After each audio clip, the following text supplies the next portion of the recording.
How's everybody doing tonight? Hope you're having a good evening. Hope you're having a lot of fun out there in the world. I know I don't got anything to complain about.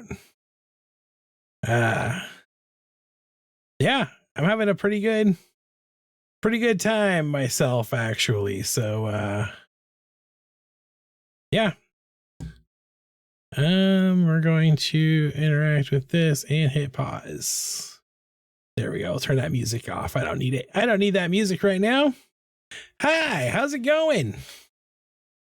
I hope you're having a good night. It is been a very productive Wednesday for me here in the office. I finished a project I've been working on. I've put about 15, 16 hours into it, and I'm ready to show it off to the world. So, that's the fun thing that's going on here. What do we got going on tonight? Well, we're going to watch the world premiere of the Carver movie trailer, which I just finished making a few hours ago. Not even really a few hours ago. I just finished making a couple of hours ago. And then we're going to draw mermaid alien people hybrids for the December sticker theme. So that's what we're doing tonight. I hope you're having a good time. Hope you're having a lot of fun out there in the world. All right, I'm going to see if I can get this working because I'm not sure why it's not working for me.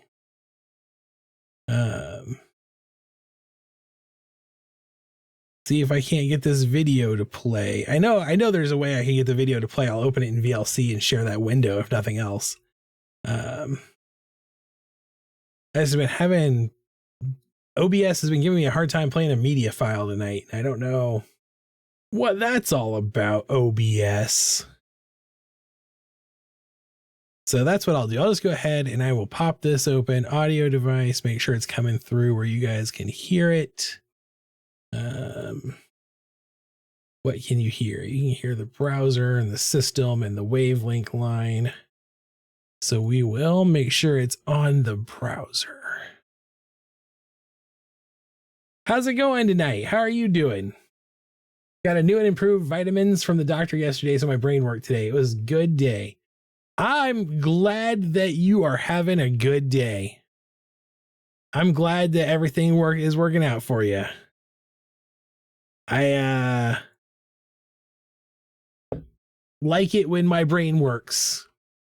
It's kind of a rare occasion sometimes. So, all right, I'm going to bring this guy up here.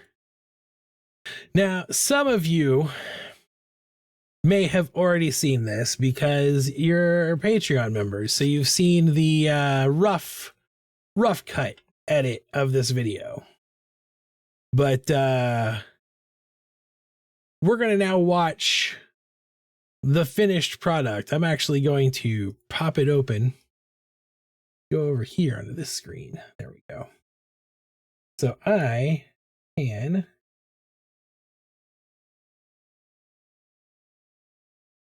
get it there, make sure everything is capturing correctly. It doesn't look like it is. That's okay. We can change this to Windows 10. There we go.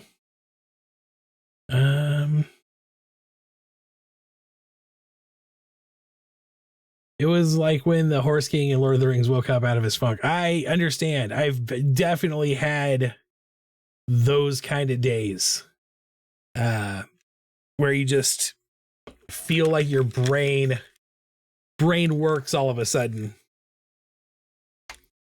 For me, that's a pretty natural cycle between brain not work and brain work too good. So, okay, are you ready for this? Are you excited? Here we go.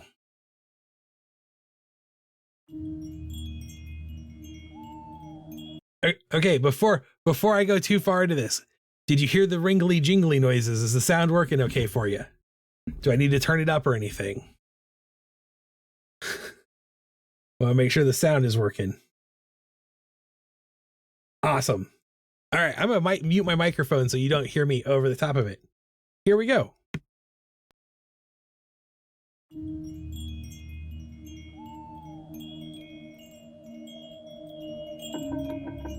In a world where danger lurks at every turn, a group of friends just wanted a night of fun. I don't know about this. This place gives me the creeps. Hey man, want some nachos? I'm not afraid of some dumb haunted house. This cabin has a history. Hello fam, I am looking so good even in this dank old cabin. But they never expected him. It's time to carve things up. We stick together or we're food. This November, prepare for a tale so cheesy you'll want seconds. See you at dinner.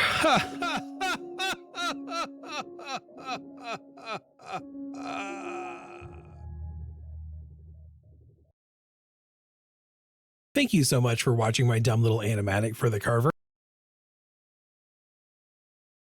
There we go. What do you think of that?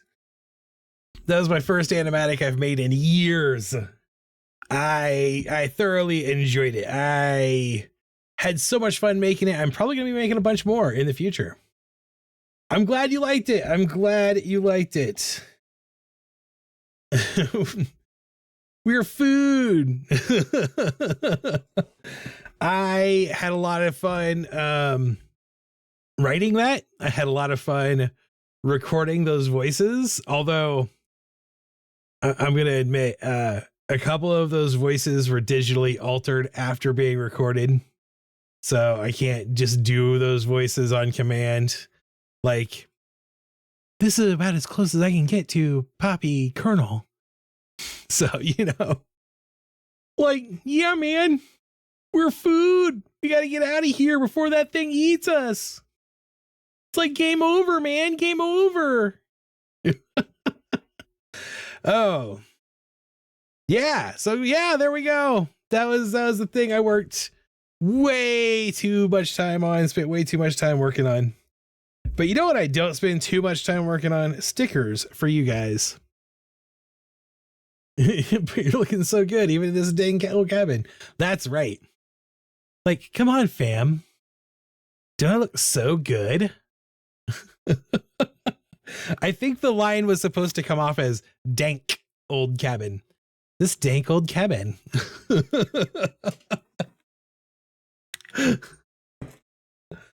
Oh, I had a lot of fun doing that.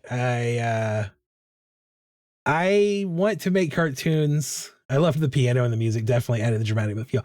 Thank you. I spent quite a bit of time. I have a subscription to a service called Audio, AUDIIO. And I love it because I paid a one-time ridiculously high fee, but it was a one-time fee. And then I can use their music for the rest of my life.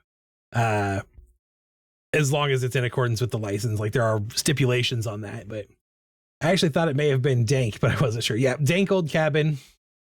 The other line that I think is kind of hard to hear is my "You stay for dinner."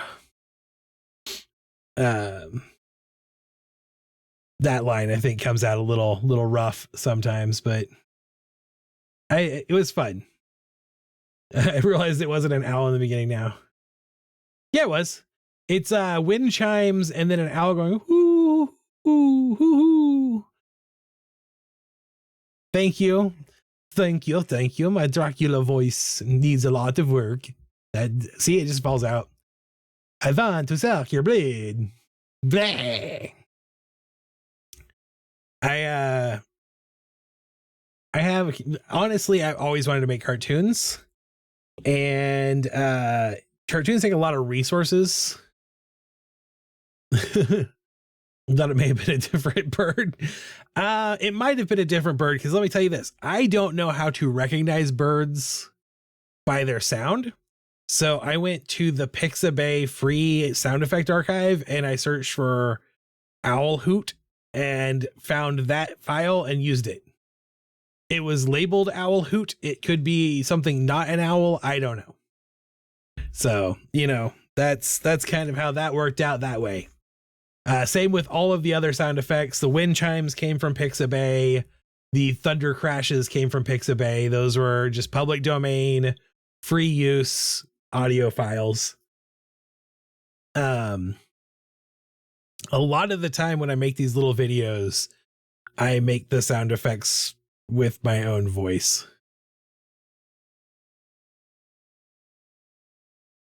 Yeah, I think what you think of as the classic hoot.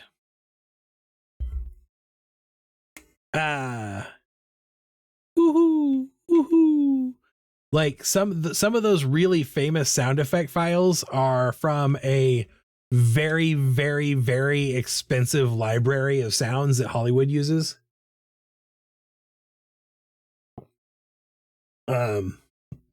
There's a really famous collection of Foley. Fun fact, Foley artist is the name of the person who makes sound effects. There's a really famous Hollywood collection of Foley sounds that get reused all the time. It's like the Wilhelm scream. It does, because it's been used so much. The Wilhelm scream, by the way, is yeah, and it's been used like 800,000 times since it was recorded in like the 1920s. Yep. Also, there are different types of owls. I think this sound file actually tells me specifically what type of owl it is. I can look at the media files real fast. That video, by the way, if you missed it on here and you want to watch it, that video, the full version, is premiering on YouTube at 7:30. Come on, come on. Come on, hear the noise. Sound files. The song is Stranded by Liam Black with Tawny Owl.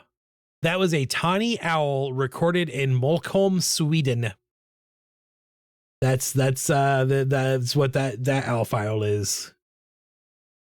Did you see that they recently found the original Scream audio? I did not.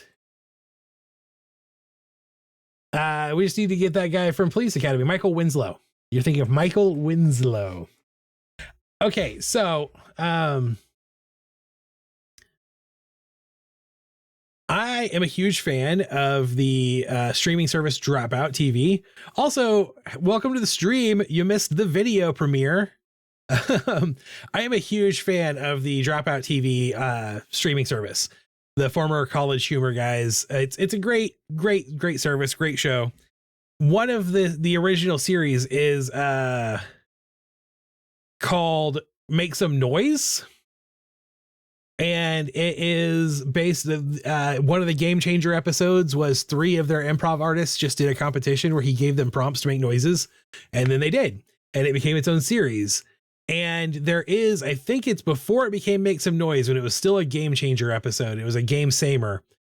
They did a version on Zoom, and Michael Winslow is on it, and it's amazing. Okay, you guys want to watch it again? We can watch it again. I'm not going to say no to watching it again. Here we go.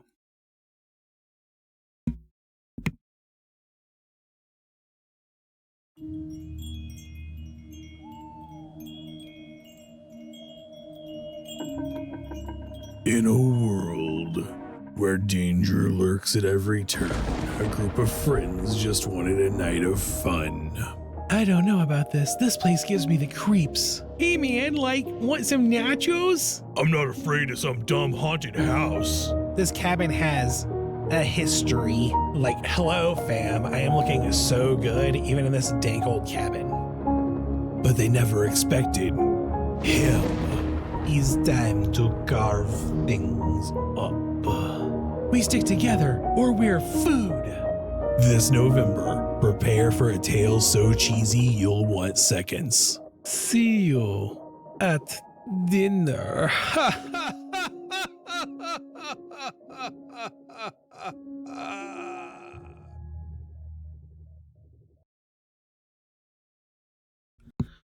it is. There's the thing I made.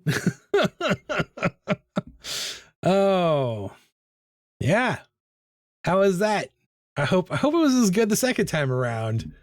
I've watched it a few dozen times and every time I laugh. So what am I going to say about that? Other than, you know what time it is? I think it is probably time to draw an alien mermaid. You know what I mean?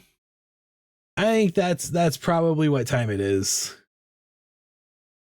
Thank you. I really appreciate all of the work I put into it. I am a creative genius. I was so dedicated to it. The entire cast and crew of me worked really hard. The term I came up with, I was like just breaking down root terms. Extraterrestrial is our word for things from outside of our planet. And I thought if they live in the ocean, then they're not terrestrial life, they're marine life. So they're extramarinials. Yeah. Isn't that funny times? Okay, so I think we're gonna start. We're gonna do a classic gray alien. Thank you. I try to be clever. I think we're gonna do a classic gray alien, and I really am thinking like maybe Little Mermaid, like the classic mermaid on a rock kind of pose. It looks similar enough to my name that I did a double take. Oh, yeah, I suppose that could be a thing. So that's where I'm thinking. I'm thinking I'm gonna start coming here, and I'm just gonna rough in some like a little rock kind of thing here for waves to crash on. And then we'll do a little hip action here. And so here's a thing also. A long time ago, I learned this secret about drawing mermaids that always just kind of stuck with me. And I can't remember who I was that told me it, but it has always stuck with me. When drawing a mermaid, to get the shape of the tail correct, to get it to like bend correctly, think of the mermaid as a person whose knees are glued together. And that's all you have to do. So like, you know, and then their little tail fins are their feet. So that's stuck with me for a long time. I don't know who it was that I learned that from, but it's something I've always just kind of held on for years. I'm actually make this tail bigger. And then bring this body forward. I actually want to change how that's going through there. I want a little curve. Get a little curved body action. Rib cage. Jummy. And then if we bring the shoulders in enough on the rib cage becomes chest stuff.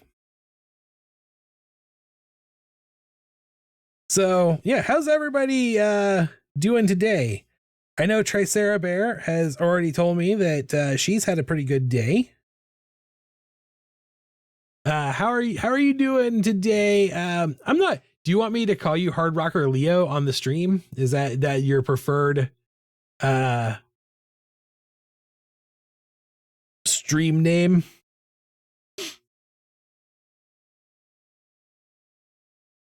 I have made this too big.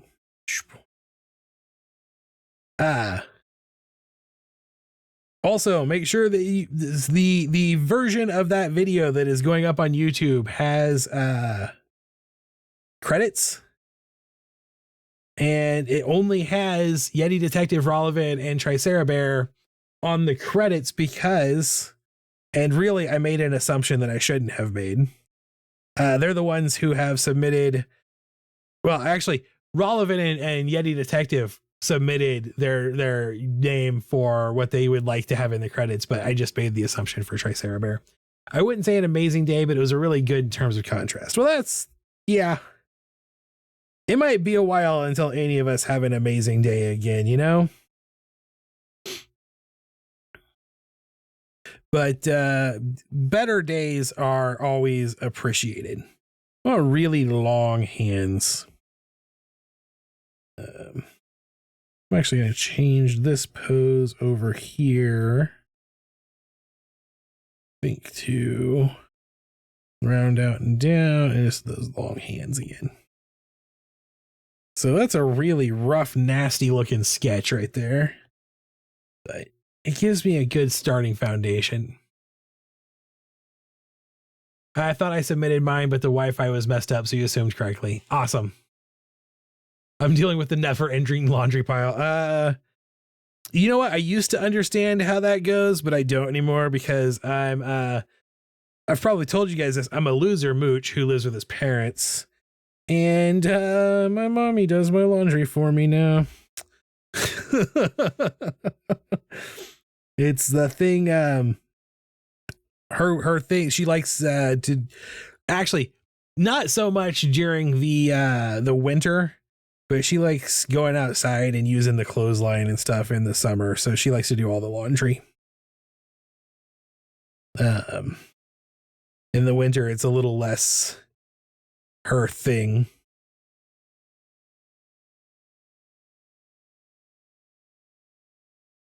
All right, I'm trying to make this look like an alien. You know, just trying to do something different than what I've done in the past. And then I'm actually going to come in here and draw in something like that. I'm not sure how I want to do this because I'm like, are aliens mammals? That's the question that we really need to ask ourselves is what aspects of mermaid and what aspect of alien do we want? And the thing I know for a fact I want is the little seashells, but I'm not sure. I think it might be funnier to have these seashells on a, let's say, chest that does not need seashell coverage. Maybe UFO discs instead of seashells. Ooh. That's an idea. So like, oh, something like this.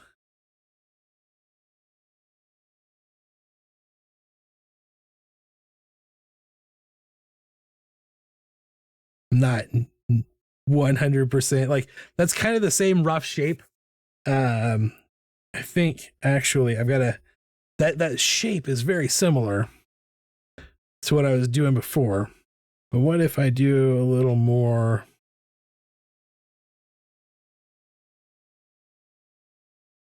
like this, where it's kind of both-ish?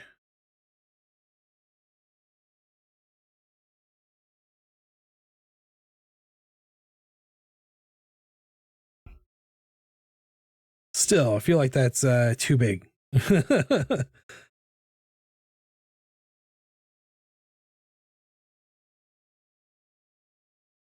There, I think that's better.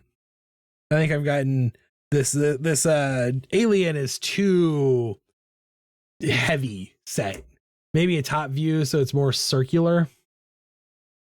Okay. Let's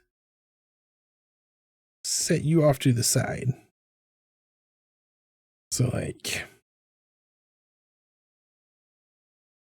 that might get into territory where we get in trouble.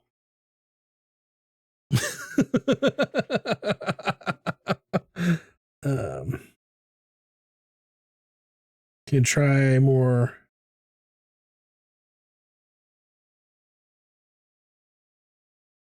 like this.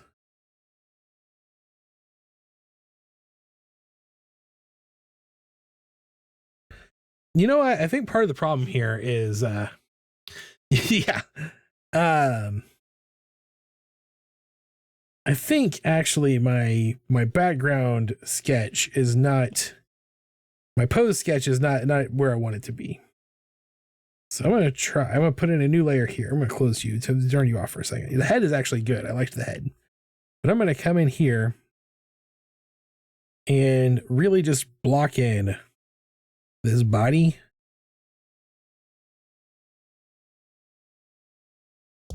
So I can kind of get an idea. I was looking, here's what happened. I was looking too close to my reference image of like a classic, it's a classical painting of mermaid. And if you know much about classical paintings, you know that the people in classical paintings are a little more voluptuous than we might consider these times. The classical painters liked the milkshake to bring all the boys to the yard, if you know what I mean.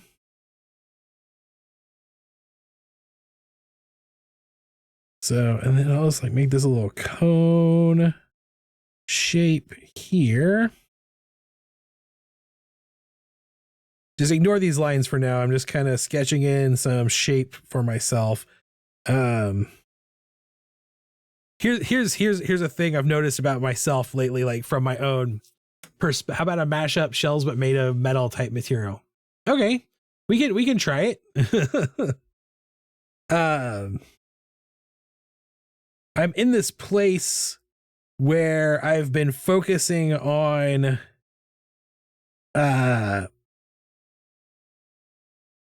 like the shading and shape of organics, like shape it, basically just getting better at my craft.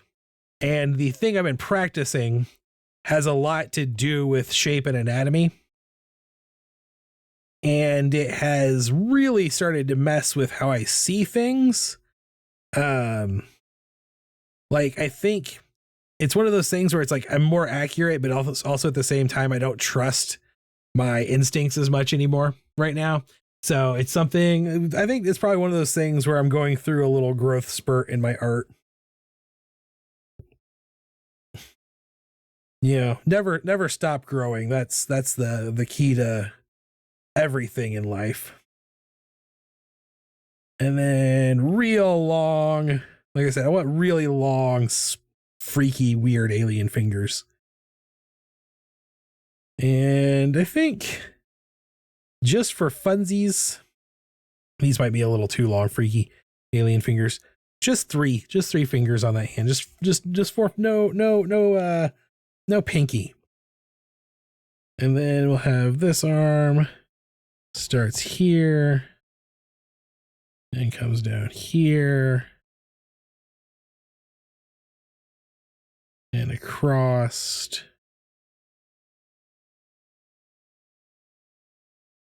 like that. And then those freakishly long fingers there.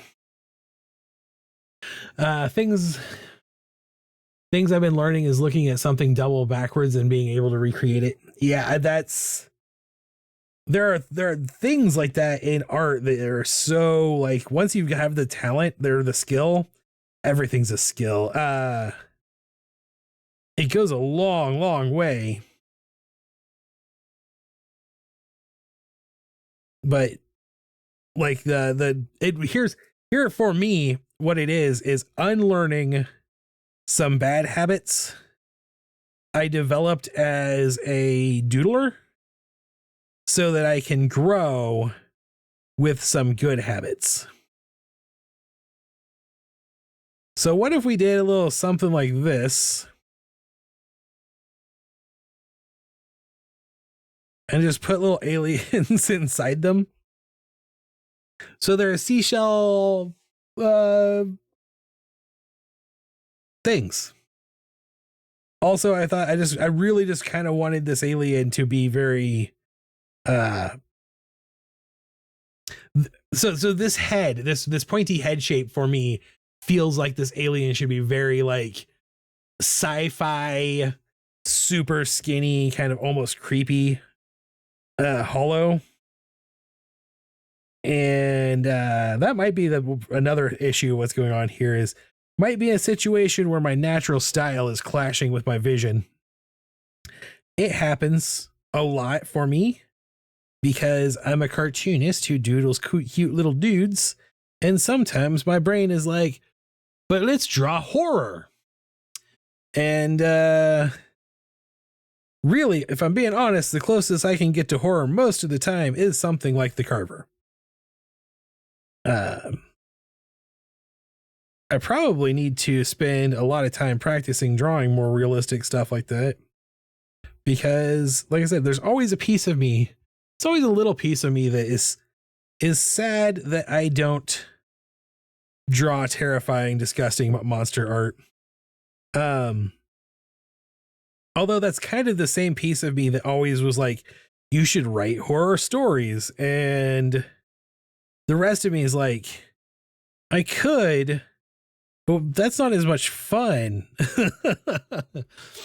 There's a lot of craziness inside my head, and sometimes it's best for everyone if it stays there and doesn't get promoted to artistic control. Although, let's be fair, it's not like the art I draw is not crazy. Yeah, that backwards glass painting stuff, I think it looks really cool. I think you've done a great job with it.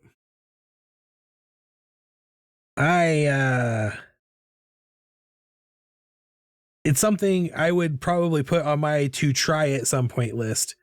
I have a giant list of art modes that I would like to try, but that I will probably not ever really get around to. You know what I mean?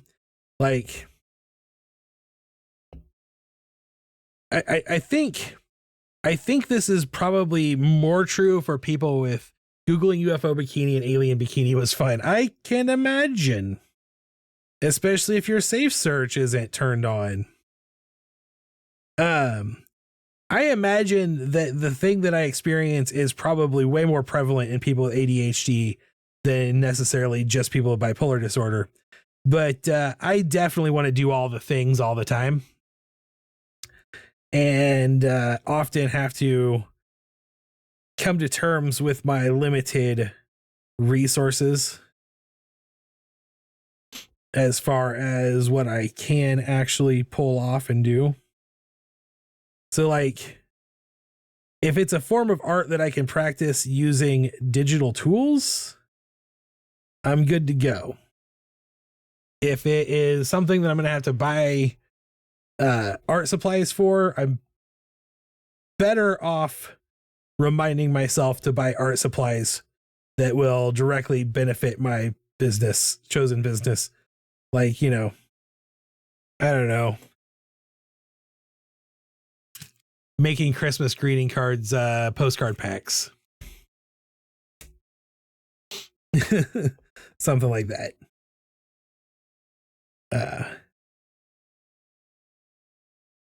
But I've always been like, oh, I want to learn to paint.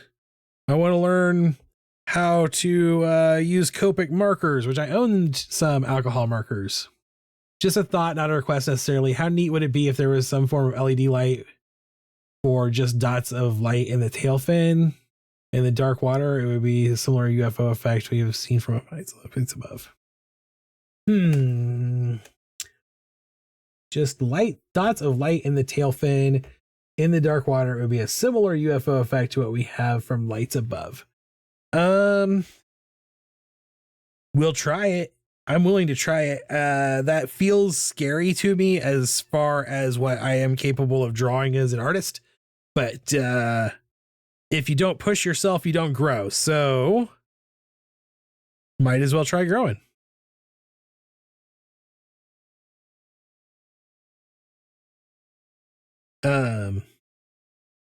Although I did not intend, I don't know how to make it work.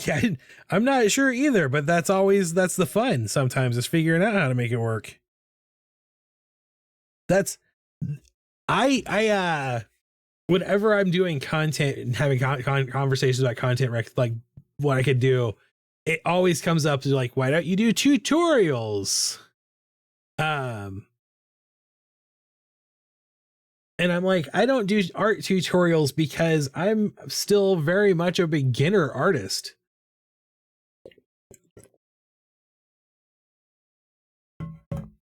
Like, yeah, I could teach you how to draw a box, you know, probably teach you how to draw a box pretty well. But that's pretty well covered ground as far as draw. You know, like literally, there's a course called Drawbox.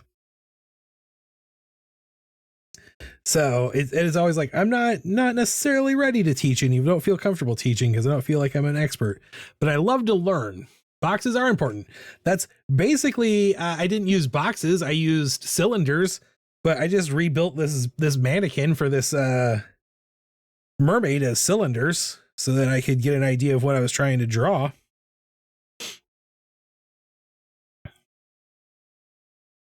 Oops. I should not be on a pink brush. I should be on a black brush now. You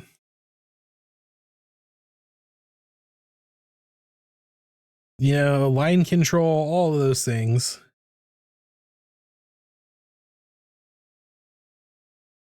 And I really suck at things like line control because my medication causes hand tremors on occasion.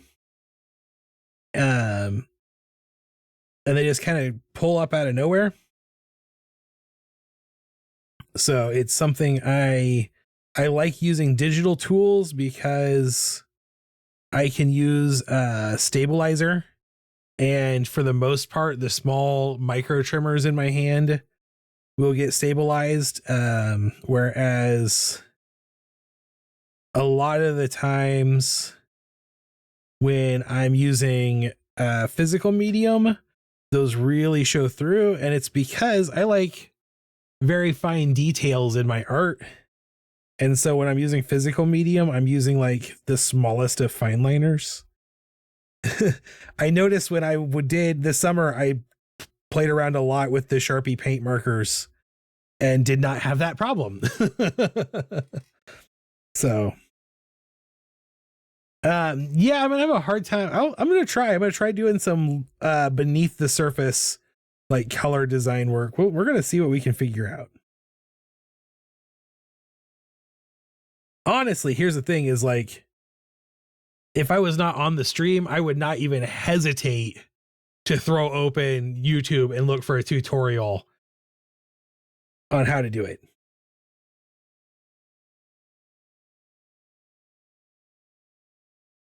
The exact same thing I would have always done when I was working in the office world. If I needed to know how to do something, I would learn how to do it as fast as I could. In fact, because I have switched from using Adobe products, except for Adobe Fresco, to using all either open source software or at least free software or single time payment software, a lot of it. I've had to relearn how to do a lot of skills. So in making that Carver animatic, I spent a ton of time on YouTube, like looking up how to do this in DaVinci Resolve, because it's a very different workflow than if I was doing it in, say, After Effects, which is what I've always worked in the past. After Effects uses a layers-based system, and DaVinci Resolve uses a nodes-based system. And I actually, as I get better at using the nodes-based system, I like it more. My big problem for the most part with DaVinci Resolve is that I don't know what the nodes are named yet. So I don't know what I'm looking for usually.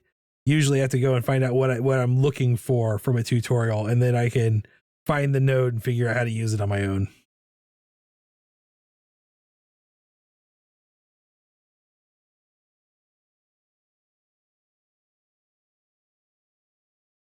Oh, I did it. I drew it. The close-up looks like a Shrek head. Shrek as an ogre looks like an alien. I mean, they gave him alien horns. That's right. I said alien horns. They're not antenna. We come over to this one and give it a little bit of 3D.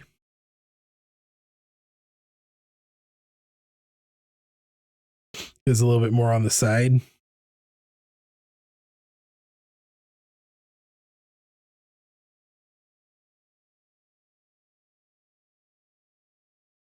Oh, fun times.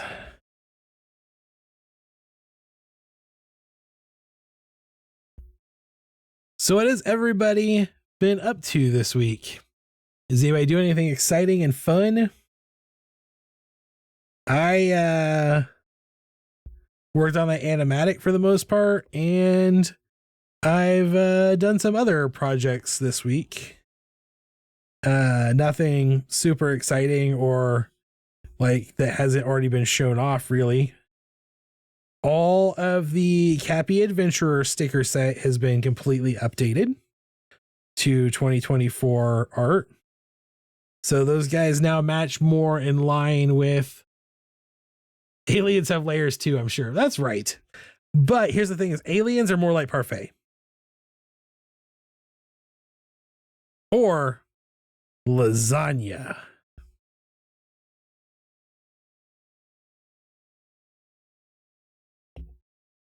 That's a Rick and Morty reference. I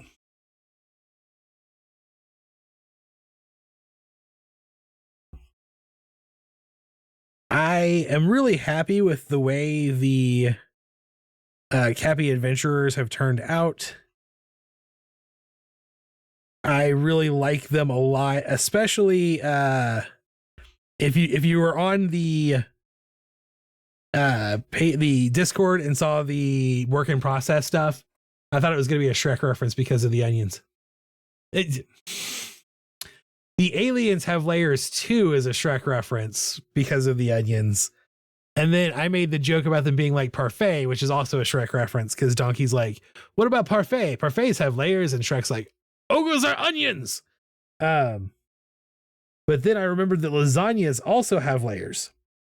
And there's an episode of Rick and Morty where they have lasagna night, and Rick is the one who gets it, and he won't tell anyone where he gets the lasagna because he gets it from a planet where the alien people who live on that planet, if they, what's the algorithmically acceptable term?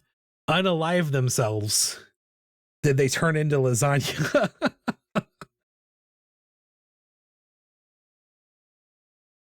So there was a nuanced double joke there for people who watch way too much TV. But I really, really liked the way my warlock turned out on the capybaras, the Cappy Adventurers. I think she turned out amazing. I had this realization while I was working on it that the movie The Craft, which is supposedly about witches,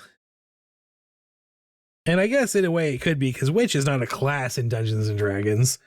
You would play one of the magic using classes and call yourself a witch. But I realized the plot of that movie is that they perform a ritual to invoke the power of an elder god who, grants them their request and gives them power. So the coven, the teenage witch coven in The Craft, is made up of what would be warlocks in Dungeons and Dragons. They are great old one warlocks. They have created a pact with an elder deity. And then once I realized that is how their pact would work, I started thinking about the pact boons and the theme of the great old ones, and was like, okay, yeah, this makes sense. This totally works. They'd use a lot of like enchantment magic and mind control and all kinds of stuff like that. So it actually fits with the magic they use too. Anyway, that's a lot of words to say. I made a capybara warlock that looks like I'm not going to be able to pronounce her name correctly.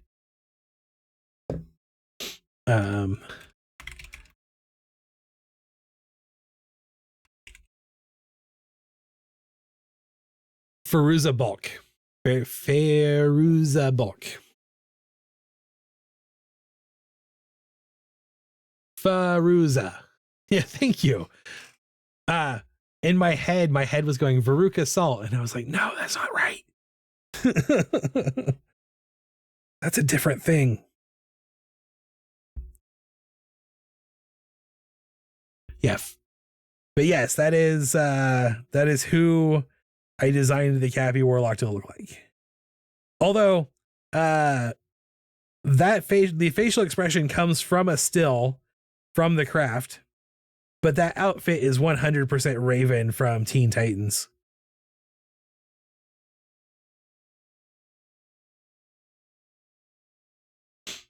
You know what? I like this. I like this weird little alien with its freakishly long fingers.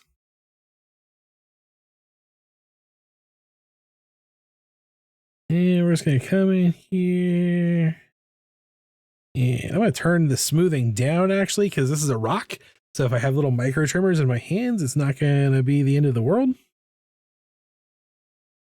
Because it's a rock. It's allowed to be jagged.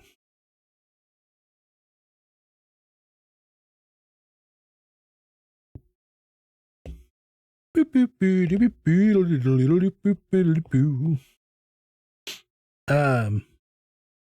any of you ever wonder if I make those little noises to myself when I'm not streaming, the answer is all day, every day.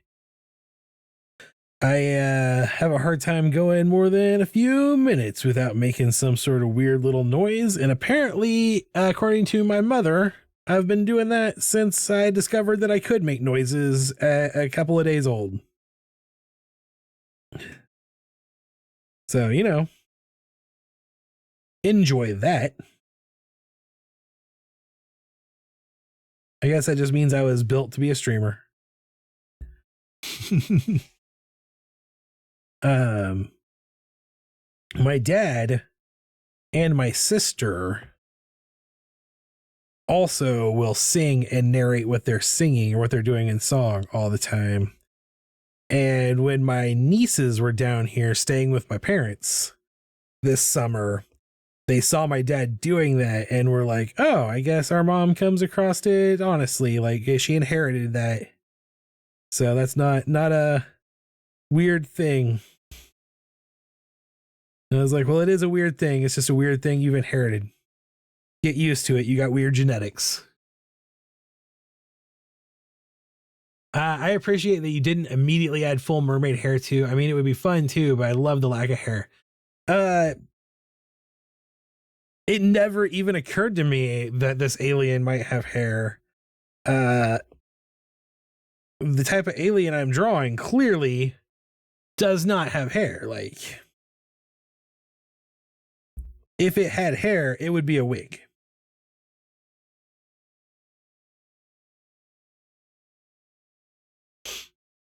And that's a thing I do a lot. I know we've talked about it with robots before, but I do it with my zombie also. My daily zombie character does not have any hair at all. They also don't have mermaid tails. Well, this one is a mermaid version of that alien. Also, if I went and saw a mermaid, I doubt that mermaid would have hair. Hair is a mammalian trait, and I'm pretty sure mermaids are all fish. But my daily zombie does not have hair. Robots, yo, Yeti Detective, how's it going? Robots do not have hair. So when I draw either of those things, as I am apt to do, and I have to give them hair, I assume it is some kind of wig or prosthetic, and I will often include like tape holding a fake beard on or something. So I think for this, I'm going to come around, because this is still a sticker, so it needs to be self-contained. I'm going to come and just bring in a little circle around like that as the pool of water. What do you think? Is this decent line art here? So Yeti Detective, have you seen the trailer for the Carver yet? Did you watch it on YouTube? Because I'm not above showing it a third time on this live stream. I think this is a good alien mermaid. What this does, though, this sets the tone of this art set as being a little less cartoony, a little more this. The one that is on Patreon was the rough cut. The final version is available now. It has sound effects and music and smooth animations. Although I did happen to notice that there was an error in the animation when I was showing it on stream, which is going to bother me for a long time until my brain decides to forget about it. I'm like the baby from Dinosaurs, not the mama. Again. Okay. Let's do it. We'll do it again. Here it comes. Here's the third repetition. I can just do it like every half hour. It'll be fine. Every 15 minutes. How often do movies commercials come up in TV shows? We'll find out.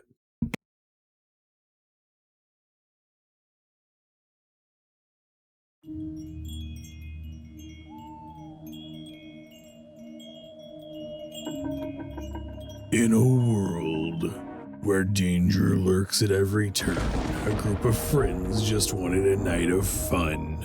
I don't know about this. This place gives me the creeps. Hey man, want some nachos? I'm not afraid of some dumb haunted house. This cabin has a history. Hello fam, I am looking so good even in this dank old cabin. But they never expected him. It's time to carve things up. We stick together or we're food. This November, prepare for a tale so cheesy you'll want seconds. See you at dinner.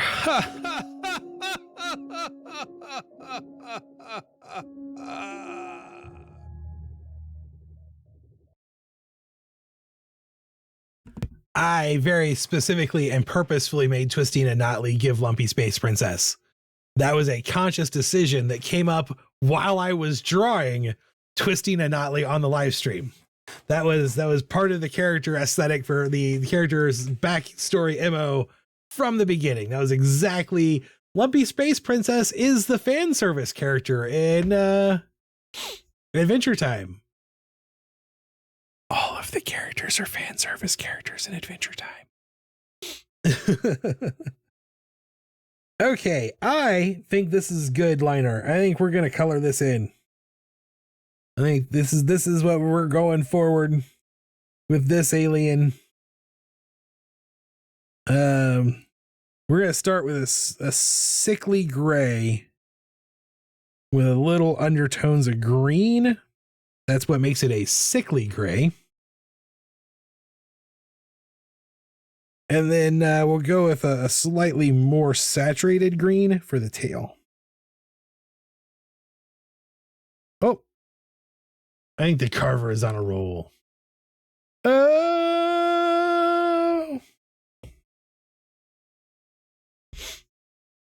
I see what you did there. Bring that saturation back down.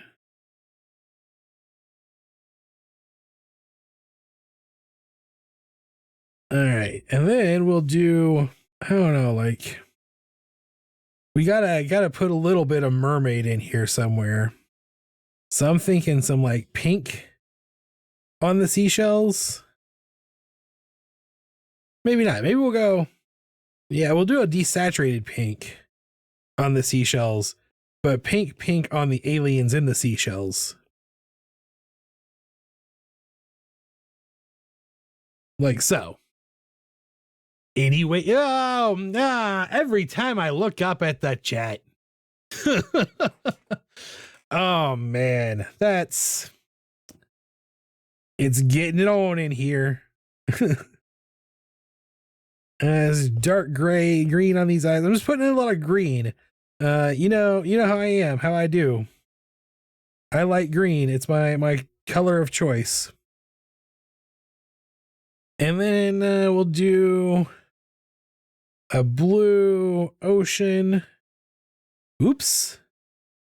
That's not going to work. You have to close off that line art. Silly. Right there. There. There. There we go.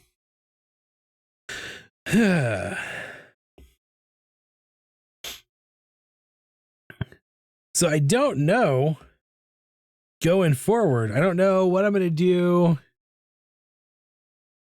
as far as my next animatic, but I definitely know I had so much fun making that one that I'm going to make some more.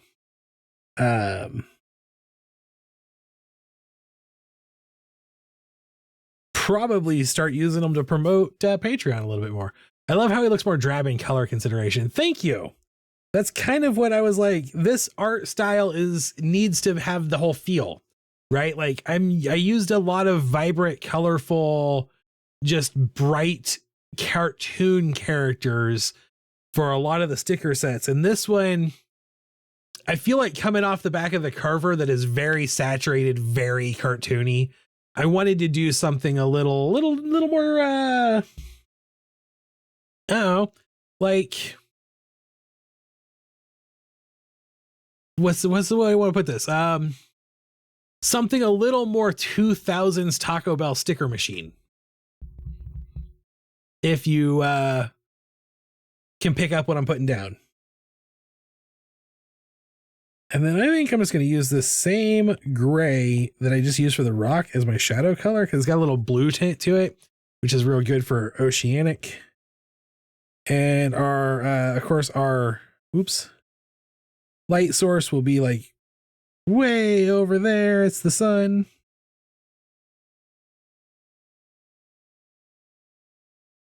I might have to restart my iPad in just a second. If I had known I was going to have to restart my iPad, I would have restarted my iPad while you guys were watching the video. Something that I found out is that one of the things that can happen is if you're using the alien's name in American Dad is Roger, yes. In Fresco, if you're using a lot of the vector brushes on very big file sizes, sometimes you just need to go through and simplify the vector to add up. Save yourself a little bit of space. So if we go, you're around like this. So this is the thing I've been doing also. Just come in here with my pencil and do it again. If I want to do really good shadows, then you got to come in and kind of just wireframe in the shape that you're trying to give it. And that really helps a lot of the time. And it's something that's been really useful for me as I've been doing a lot more with shadow cell shading and stuff. This alien looks like it would be pals with Roger. I can see it. There's definitely some influence by the same concept, alien like type concepts. I can definitely see where that influence is there. I wouldn't necessarily say that I was influenced by Roger in specifically on this, but I would say that we were both definitely influenced by classic gray alien kind of motif.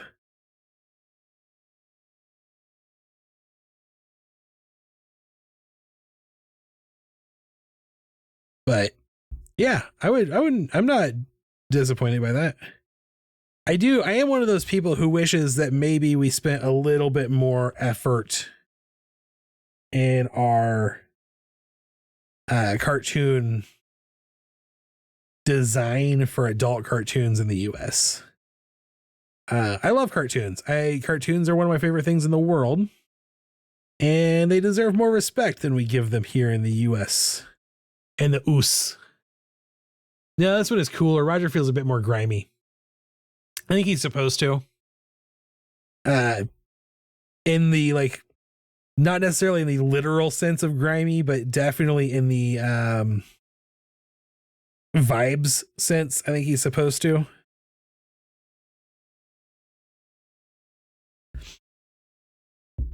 I have been watching a lot of YouTube lately, and you're like, it feels like there's a YouTube ad every 45 seconds.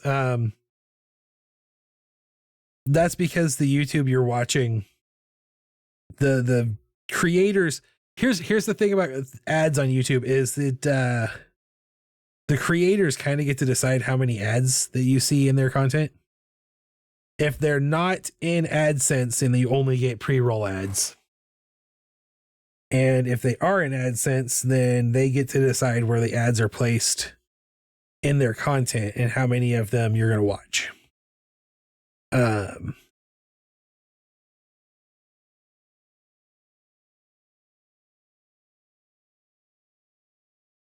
screwed something up here. So if you're seeing a lot of the stuff you're seeing has a lot of ads in it, the creator is trying to get ads because they get paid per view of ads. So it makes sense for them. They are incentivized by capitalism to show you as many ads as they can get you to sit through. I promise that when I am creating content and I've become monetized and have the ability to add ads to my YouTube content, that I will only shove as many ads as you are comfortable watching into it. Not a single ad more.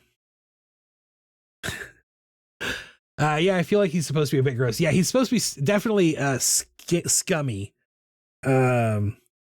He was definitely written to be a used car salesman kind of vibe.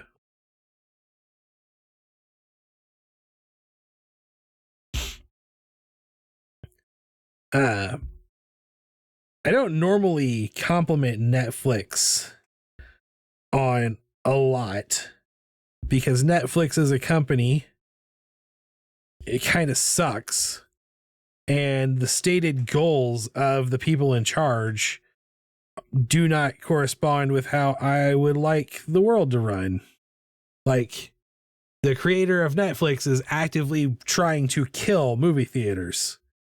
Like, the reason Netflix original movies don't get theatrical releases, and when they do, get very limited runs or are also released on Netflix at the same time, is because the creator of Netflix, the CEO of Netflix, does not believe movie theaters should exist.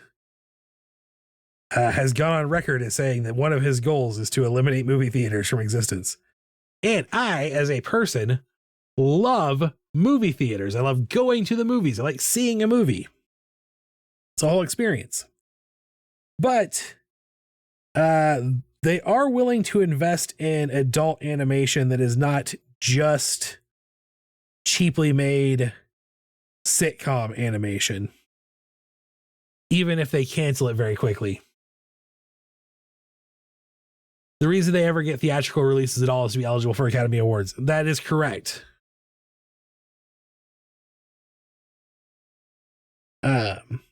They are willing to make good, high quality, beautiful adult animation. And that's something that I feel like the Western world in general is missing. It's why I watch so many Japanese cartoons. And it's why I feel like people like my mom don't think cartoons can be anything more than just kids shows, is because she's never seen an adult cartoon that had any production value to it.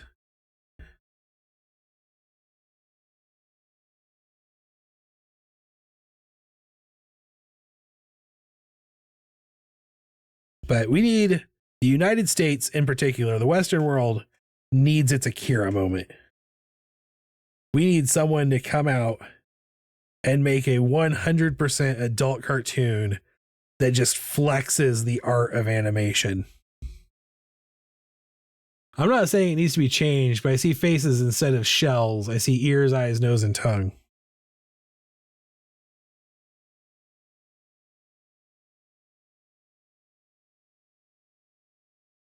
Oh, I don't see it.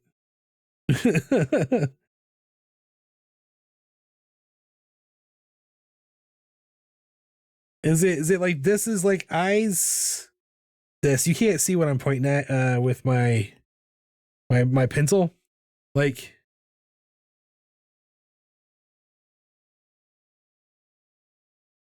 that? Is that what the body is? The tongue, the head is the nose. Oh, you're saying like,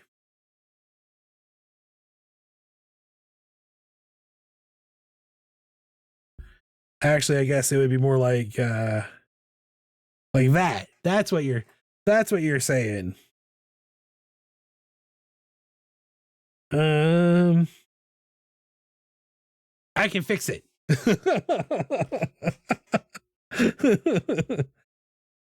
Add. I don't know how I'm gonna fix it. It might be too late for me to fix it. No, now that you've pointed it out, I can't unsee it. But I definitely still see alien in a spaceship on its chest. And I think, keep in mind, you're seeing, when you see it like this, I'm zoomed in on an 8,000 pixel image, which 8,000 pixels, if I was to print it out at full scale, would be 26 inches wide. So when you're gonna see it as a sticker, it'll be more like this. And I think it reads a little more seashell-y at scale, at the right scale. So hopefully, anyway. The shadows still look like crap to me, though. I'm really boofing it. Not liking this. The thing is, like, I can feel it in my brain, the itchiness of going, this is how the muscles should be shaped here. And not sure I like it as I'm doing this. And I think if I just keep working on it, it's going to get worse. So for now, what I'll do is I will step away from that and work on the shadows on the rock, and then come back to this later, maybe even off stream. I might sit down off stream and really just like wireframe the crap out of this guy and figure out how I want these shadows to work the whole time. This merfolk alien. Because I'm just not feeling it right now. So, but what I can do is I'm going to come in here. This is a little ridge, so we'll come around and do like that. I'm going to keep these relatively simple. Like that.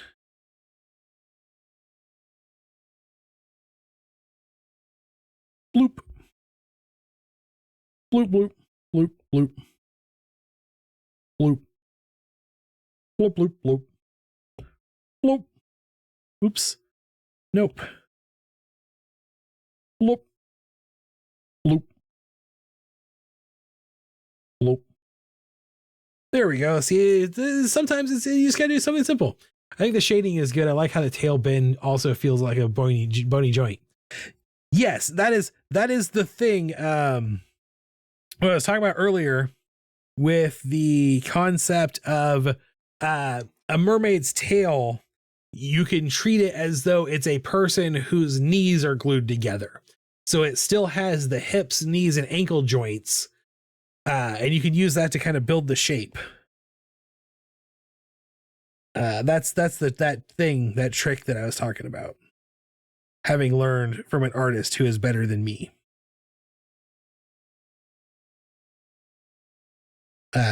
Also who specializes in drawing mermaids.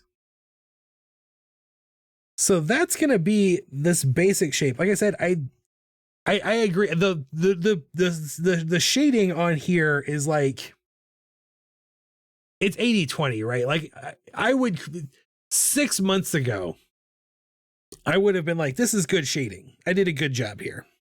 But now I'm like, I can do better. And like I said, I probably will do it off stream, so you guys don't have to sit through watching me fiddle with a bunch of different things.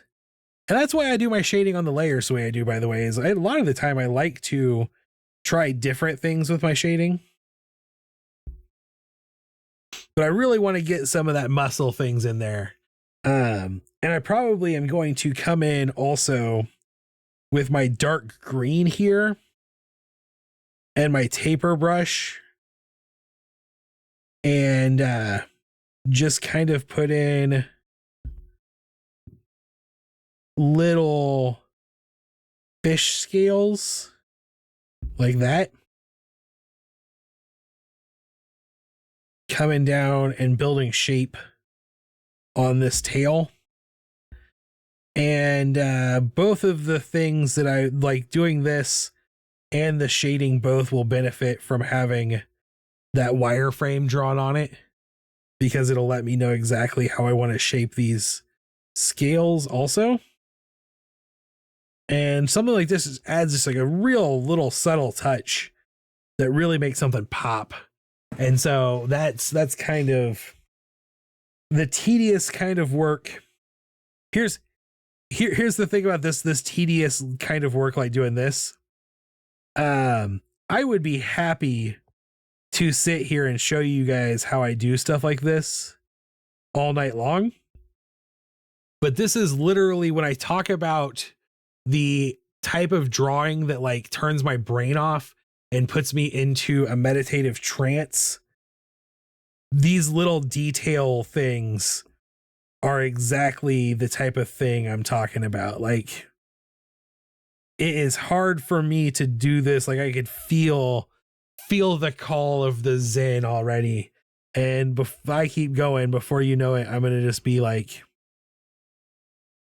zoned out for an hour, and you guys will be like, what's going on? Why did you stop talking? Did he freeze up? No, he's still drawing scales.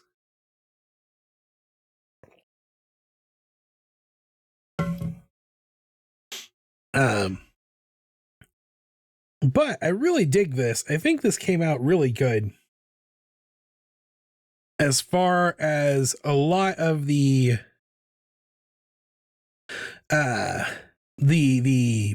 what was I trying to say here? The shapes, the colors, I think came out really well.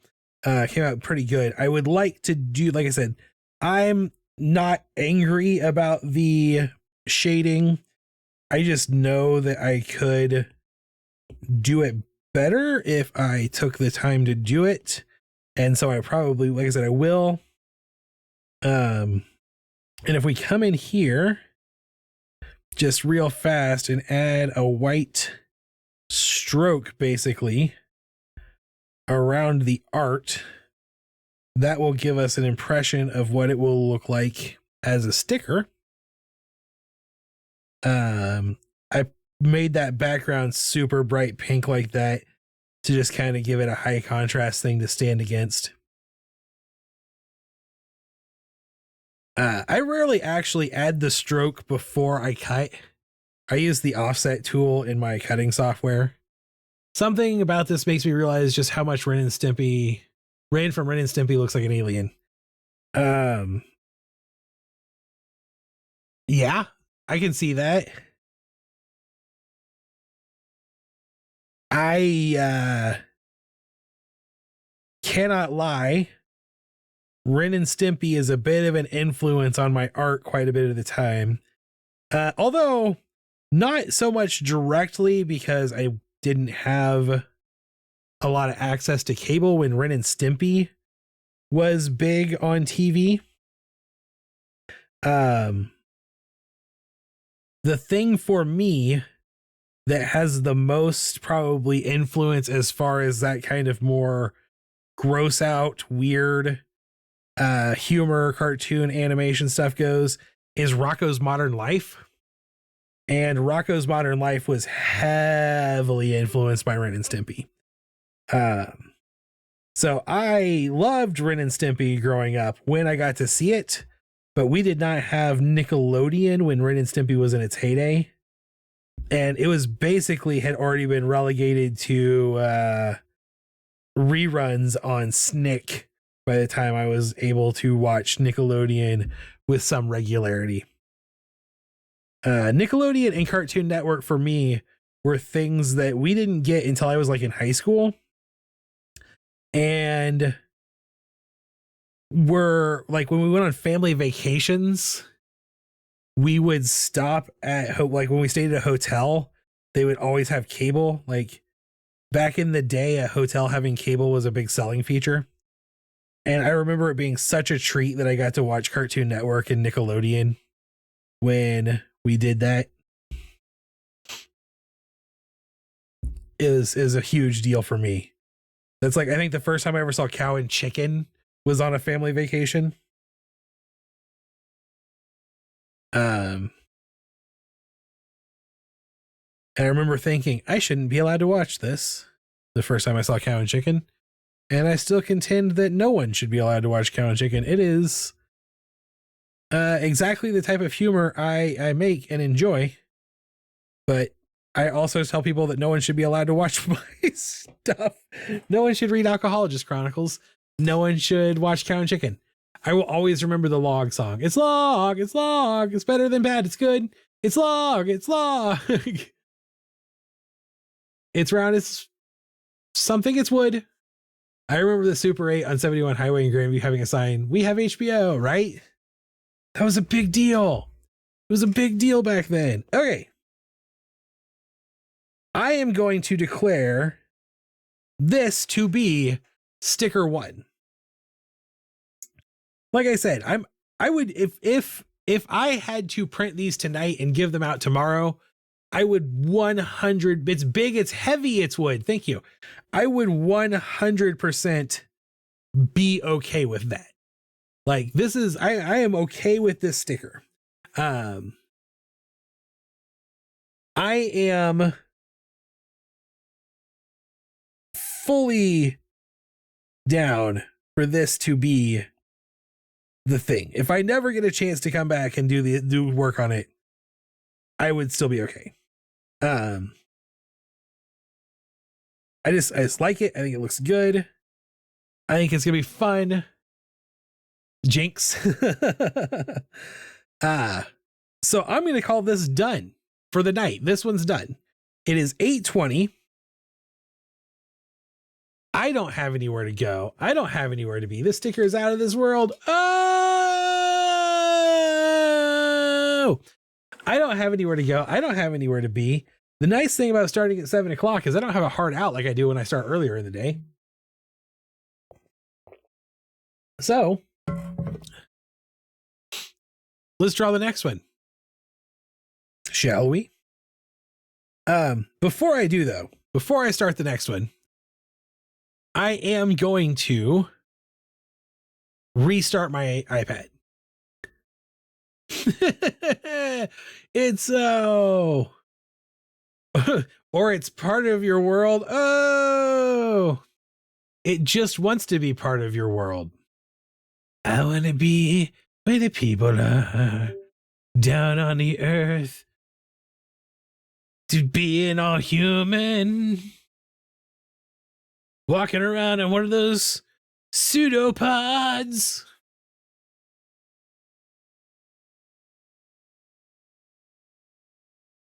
Spend all day up in the sun. Something free. I haven't seen that movie in 30 years. Part of your world. Happy Joy song was my jam when I was in elementary school. My mom was sick on the couch. I left Nickelodeon on when I went to school, and she could not reach the remote and was too ill to get up. And the Ren and Stimpy with the Happy Joy song came on, and she was forced to watch the entire thing. There's a drone instead of a seagull. I like that. Oh, and knowing your mom, you were never allowed to watch Ren and Stimpy again.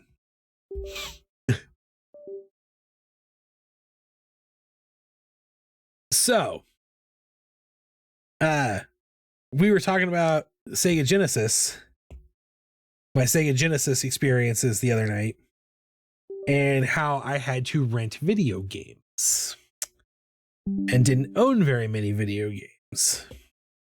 One of the games that I managed to get my hands on, I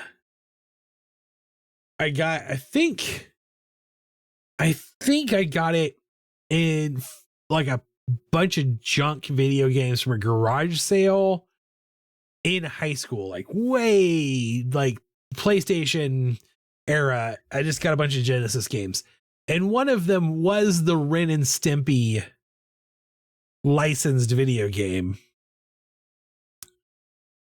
And unlike most licensed video games, like the Lion King game or the Aladdin game, as we were talking about the other night, it was not super difficult, but it was a lot of fun. But it did basically play Happy Joy constantly. And to this day, on occasion, when my friends and I have the occasion to get together and listen to shared music experiences, it is only a matter of time until one of us, usually me, trolls the rest of the group with Happy Joy. And I will never forget, I'll teach your mother to suck eggs. I love it. Ren and Stimpy. Good show. Horrible creator. So here is my thought. I like that this is like a little ocean scene with a rock coming out and this mermaid on it. So what I want to do for the next one is kind of a similar vibe, right? Like we'll start with a little ocean scene action. But I think for this sticker, I want to do our alien in a floating donut thing. And I'm actually going to probably change that, give that a little deeper perspective there, like that. So that's what I think I want to do next. From Blammo!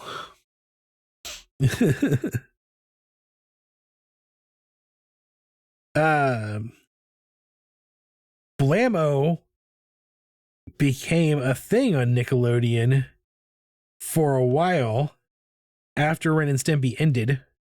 They used Blammo as like just their go-to fake company. And they had a cartoon anthology show called Blam that was Blam Comics, and it said made by Blammo, and it used the Blammo logo from Ren and Stimpy on it. So let's see. I think we'll start by putting some hip action down here and rib cage up here. So we'll start with that, right? and then have this leg come up here and then down here and then back into the water, I think. And then the other leg, that would be the knee there. And this one will just come out like this. It'll do a foot like that. And then a little shoulder action here. A little shoulder here. So this arm can come down like so and hang into the water because he's got freakishly long fingers. Am I remembering the hyphen right? I believe so. I believe that is exactly it. Blammo. I could be wrong. I mean, I'm not perfect. I'm not a perfect person. I never meant to do those things to you. And then have this other hand. I think we're going to do like here, holding a drink with a cocktail umbrella coming across that way. And then this head will lean back.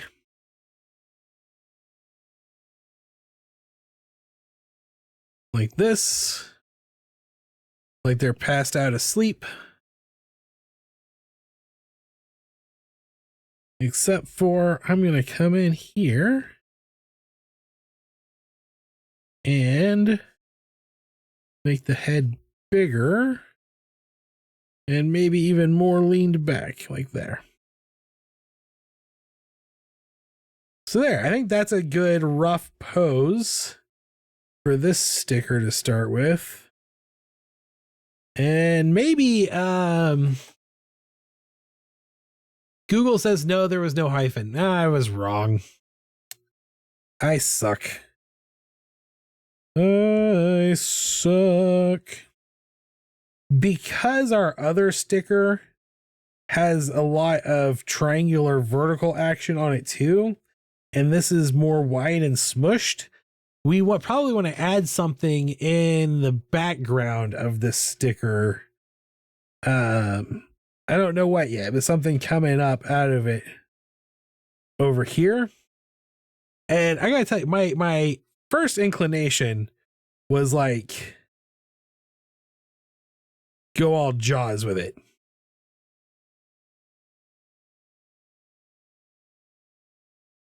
But I don't know that necessarily feels like the right vibe for this sticker pack. You know what I mean? Like that just doesn't necessarily feel like that shark just coming up out of nowhere isn't the right thing. But what we could do maybe is have like a beach umbrella, maybe kind of action here.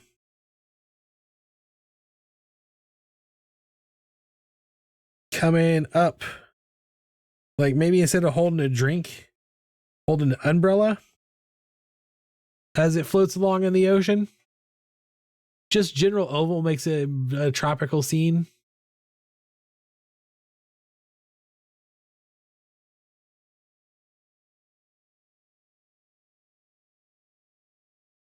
So you think just like a little bit of sky action? And then maybe put some choppiness into these waves.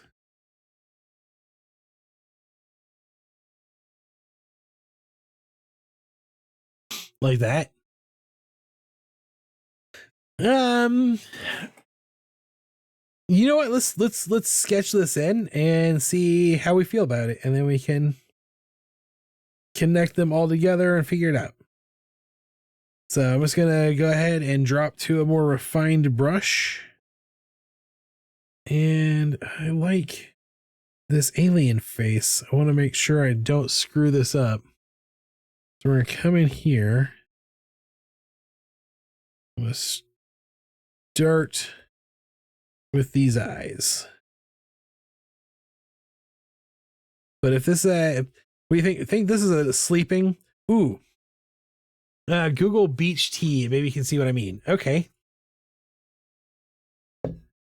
Beach tea. Images. He needs a drink. Give that alien a tutti frutti drink. That's the original plan, is for him to be holding a drink, maybe like a tiki cup with a beach on the little umbrella sticking out of it. Here is the other thing. I just had this thought while my Google is loading. My images are loading over here.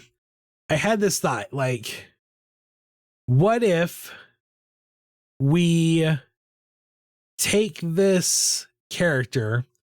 I did 70s beach tea and found what I was kind of seeing in my head. Okay, I'll try that. Images.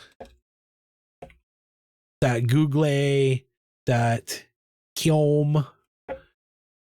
70'S beach tea. If he's like asleep in this tube, and like normally our eyelids would be like this, right? But what if they have sideways eyelids like a snake? So the eye would be a little shaped like that. What are you thinking there? Oh, yeah, okay. I see exactly like the Sunshine Vibes t-shirt that I see immediately. You're talking. Come here, go to my background, clear you, and then we'll add a circle. Shoop. Like this.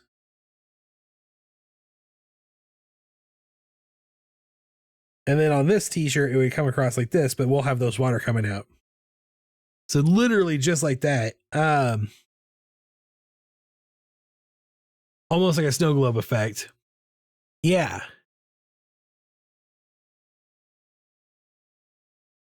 I see a handful here. All these ones that were literally used Kittle and AI to make them. Like this one that says Florida. I see what you're kind of saying. Yeah. Yep. That'll work. We can do it. That'll work for me. So anyway, what do you think? What do you think? Sideways eyes. Do the sideways eyes work? Look at how I did this face again.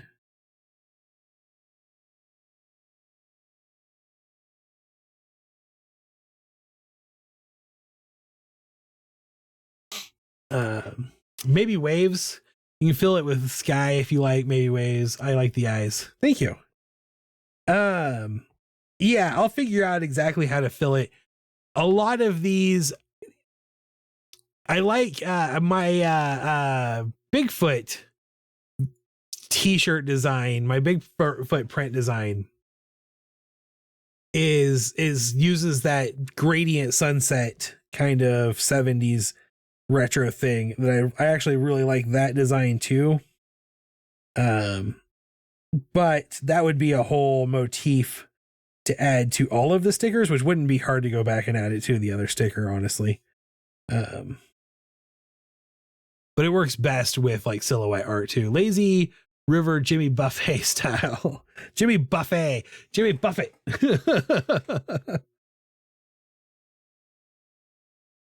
This arm would come out. Yeah, definitely. This dude has partied a little too hard on the beach. And over here, we'll do those freakishly long. I'm going to draw on the tiki cup first. We'll do like a tiki cup kind of thing here.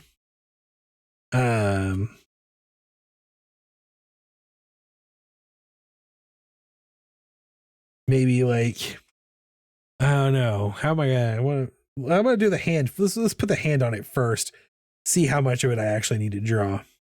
So freakishly long fingers.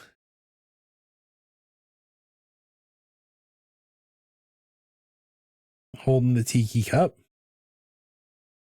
I was sitting here going, what am I going to draw on this tiki cup? If it's a tiki cup, it has to be tiki. I don't know if aliens have toes, but this would be wearing flip-flops if they do. Definitely should be wearing flip-flops. Also, I gave this hand 4 fingers and clearly established earlier the aliens only have 3 fingers.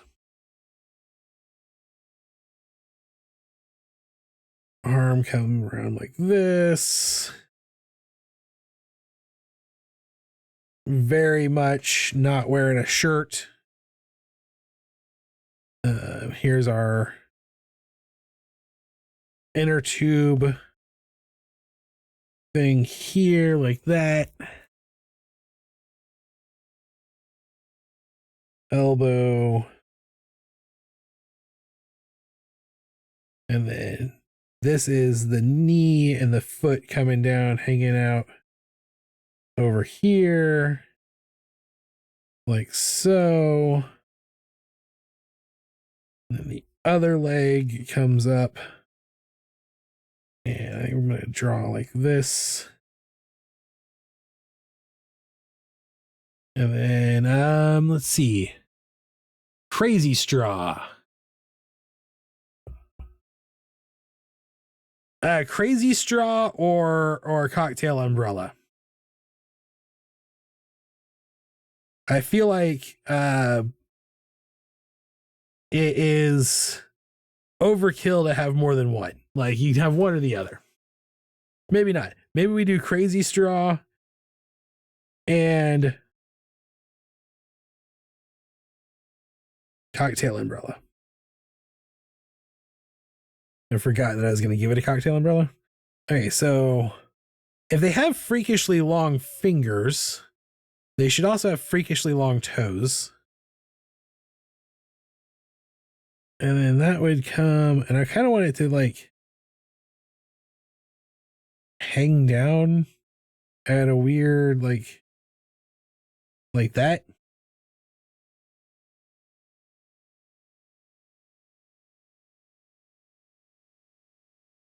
Maybe not. Maybe bring this in.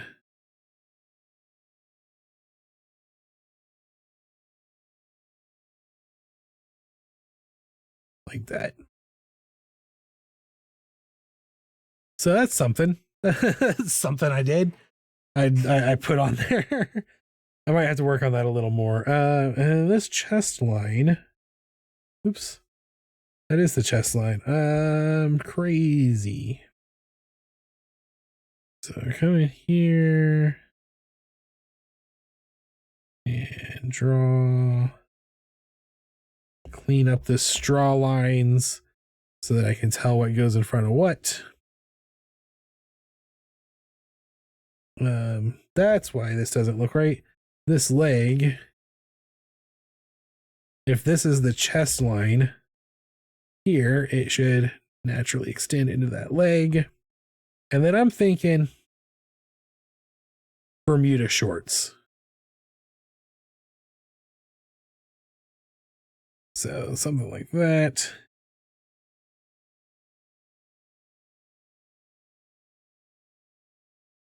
Come over here. There we go. So why is this?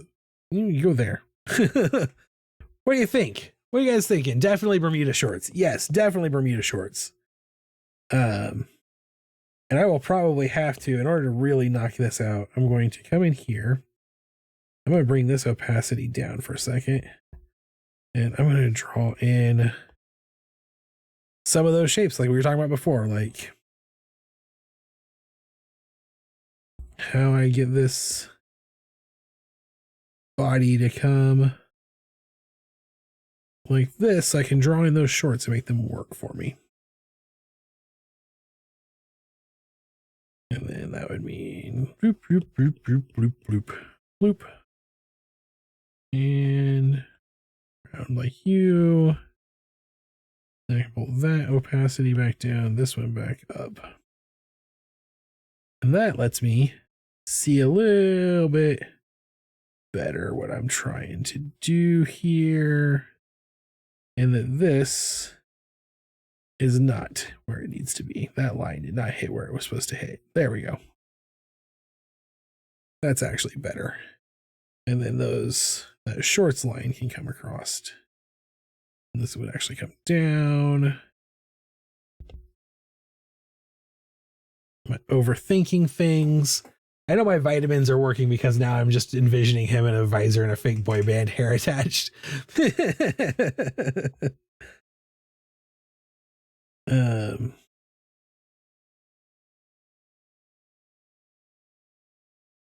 That's what we need, just like there, because it sticks out around his body a little. That makes sense. There we go. Okay. Okay. That might not look right to anyone else, but in my head, it's starting to work. And then I'm going to come in here and sketch in this biome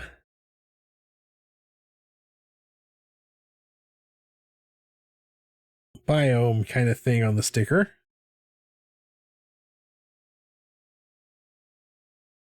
Like so. Ew. Ew. Slanty lines will drive me insane.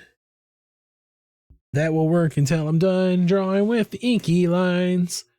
I say give them the white sunscreen zinc strip, but they don't have pronounced noses. Yeah. Since that is part of my design idea for the lifeguard, I'm not sure entirely how I'm going to pull that one off yet. But I'll figure something out.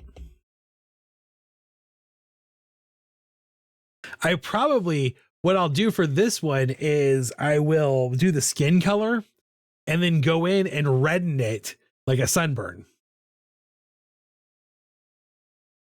Because I feel like the type of person who passes out on the ocean in an inner tube while drinking probably didn't remember to put on sunscreen. But I might just be, projecting my human beliefs onto alien societies.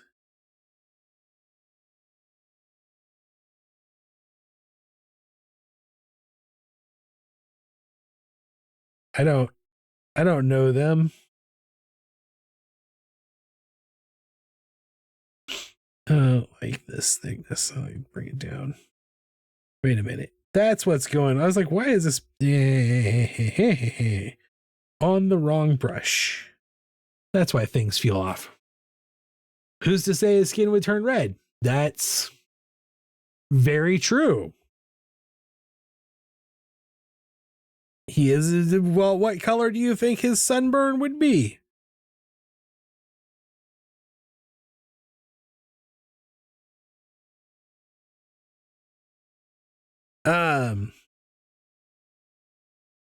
So if this was the middle of the summer and I was going to be giving these stickers away at the market, I would say something along the lines of, well, you have a good point there.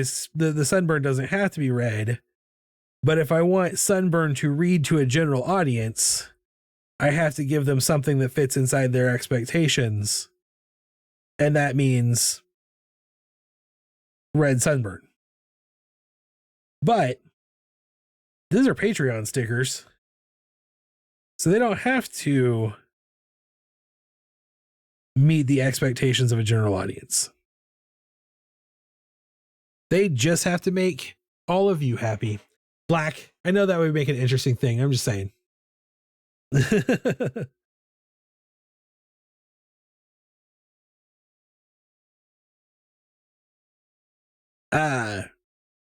I have gotten sunburned so bad that my skin turned black and crispy before. I actually have most people see the little mark scars on my face and assume that those are like pox scars. And a couple of them are, but actually some of the scarring on my face is from having really, really, really bad sunburn. It would make his skin translucent. And you can see his green blood underneath. Ooh, that's something there. How did I do the mouth on this guy? Oh, I just did a simple line on that mouth. That makes sense. Okay.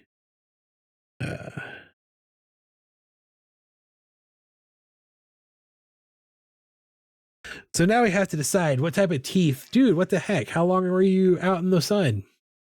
The worst sunburn I ever got, or one of the hundreds of other times that I've gotten sunburn that bad. The worst sunburn I ever got, I was in 8th grade, the summer between 8th grade and freshman year of high school. We went to Oceans of Fun. That sounds really, it is really dangerous. Oceans of Fun in Kansas City. And I wore sunscreen that was expired all day and got sunburns bad enough that, like I said, my skin blackened and actually, like, it was gross. I guess I don't know how much detail to get into here, but it was water definitely hyper reflects sunlight and causes burns to get worse. I had, it could be called Oceans of You should do that. They were 2nd degree, 3rd degree, like mostly 2nd degree burns, 3rd degree burns in some areas. And it was bad. I tell the story sometimes. I woke up in the middle of the night when I had that, it was my back, especially at that point. I woke up in the middle of the night and my skin had like fused to the sheet. And when I sat up, it just peeled everything off. And it was like simultaneously the most painful and most disgusting and most relieving thing like I had ever felt. Like all at the same time. It was crazy. Like it hurt as it was happening and it was very gross, but once it was done, all of that pain kind of subsided for a while. Mostly because I'm pretty sure it killed off all the nerve endings in my back when it happened.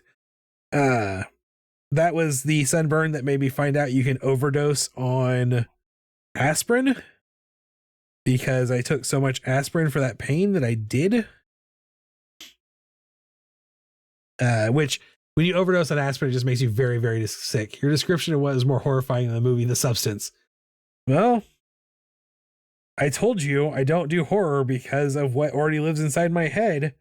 And it's not like my brain just made that up out of nowhere, man. I have terrifying things in my existence. I'm a scary life for a scary dude. But I mean, there's a reason. You've known me long enough to know I don't wear shorts ever. And when I go swimming, if I'm going swimming outside, I actually go swimming in like full length swim pants, and usually will wear a long sleeve t-shirt the entire time.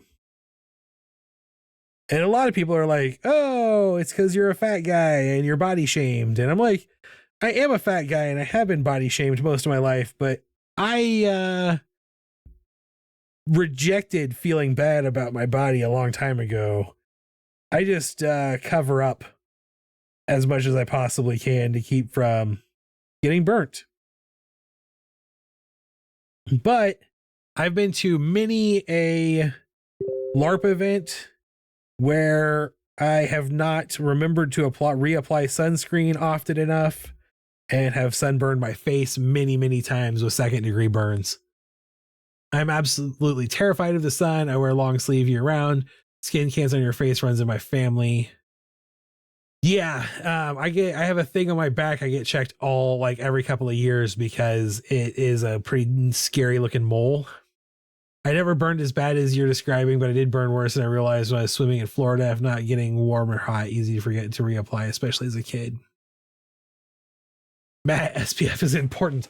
I know SPF is important. I'm much better about these things now. I think there is another factor that is not being considered here that a lot of you probably have never had to deal with. Although you probably have your own challenges that are similar to this. But I think you're forgetting that when I'm in a certain mind state, I'm not capable of feeling a lot of pain and also believe myself to be invincible. My worst sunburn of my life was also in Florida. My mom made me and my sister go swimming with manatees in the Banana River.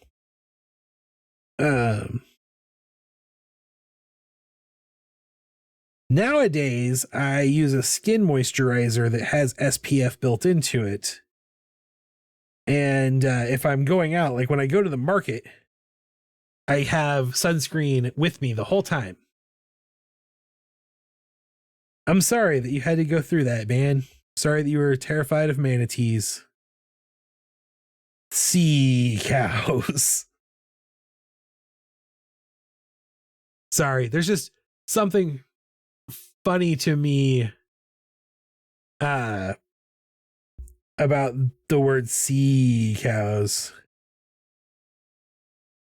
I was more redneck areas. Oh, I'm going to allow that. The word redneck, just so everyone knows, the word redneck got picked up by my auto moderator. I was in more redneck areas. I swam in gator water. Ooh. Are you on the SPF 30 Dollar Shave Club facial moisturizer? No, it's basically the same concept, but I get mine was given to me by someone who does Mary Kay. So it's that Mary Kay SPF 30 facial moisturizer. I lived in Florida for 5 years and never touched the water because all water is gator water. Oh no, redneck is a slur for Kid Rock fans. It's, you know, we have a friend whose online screen handle is Redneck Witch Doctor. It would be a shame if he found out that his self-identified viewpoint was inaccurate, was a slur. So here's the thing about redneck is I will not accept that it is a term for Kid Rock fans because I know the origin of where the term redneck came from. And if you know the origin of the term, you'll be like, oh yeah, those people are cool. And also people who call themselves rednecks these days don't know where that term came from.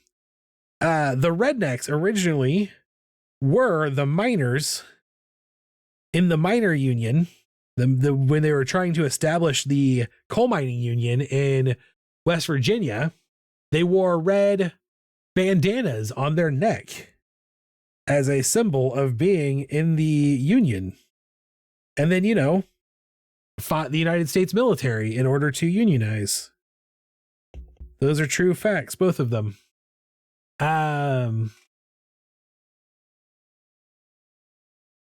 I literally lived in areas where gators walked the sand roads. It wasn't the best at times. And the daily black bears in the trash cans. I fear literally every single thing that lives beneath the surface of the water. It's a mortal terror. You probably should. That's terrifying. You should, because you know what lives beneath the surface of the waters? Horrors, unimaginable horrors from which you cannot escape and you cannot wake. The dreams of nightmares and old. That which waits sleeping deep beneath the waves as it slumbers. You are but its dreams, and its existence is fleeting.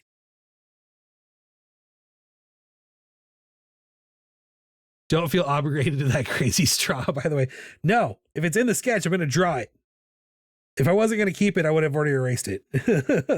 I like it. I like the crazy straw.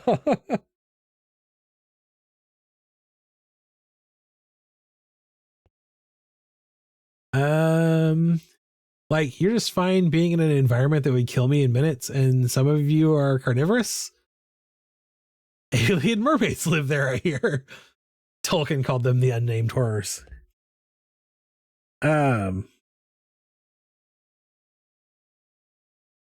Look, man, if you're afraid of the things beneath the water that want to eat you, you probably shouldn't find out about all of the literally hundreds of thousands of land predators that exist.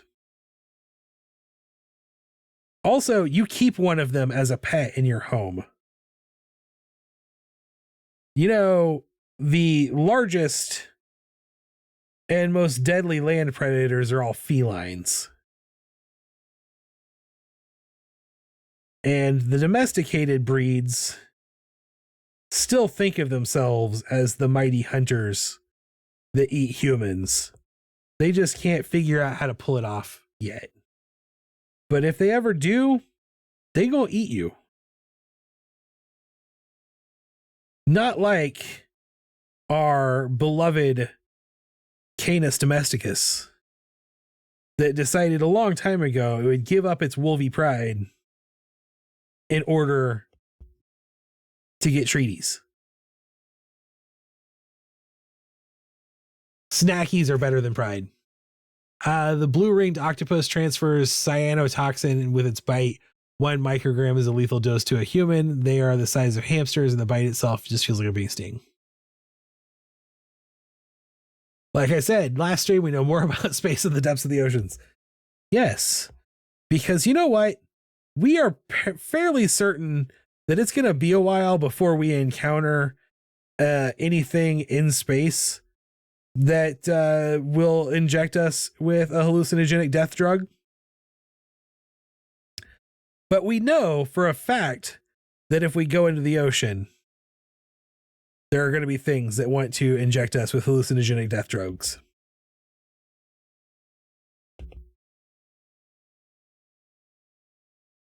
But as far as ways to go, hallucinogenic death drugs are one of the better ways to go. Also, if you have not yet done so, you should try saying hallucinogenic death drugs a bunch of times because it's fun to say. I decided that I wanted to make this big toe look like a really long big toe.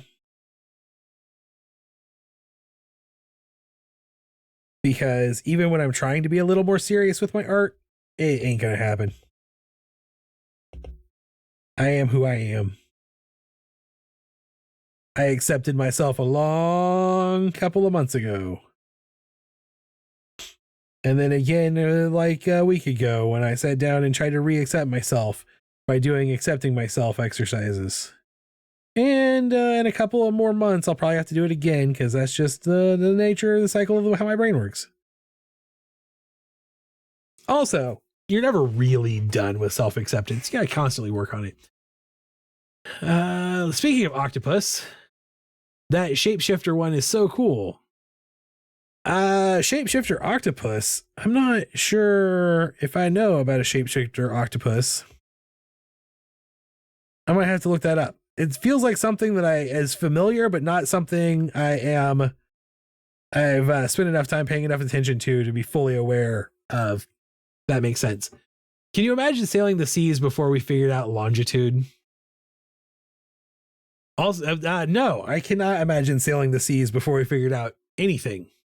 If you want to go down a deep rabbit hole, look up the history of longitude.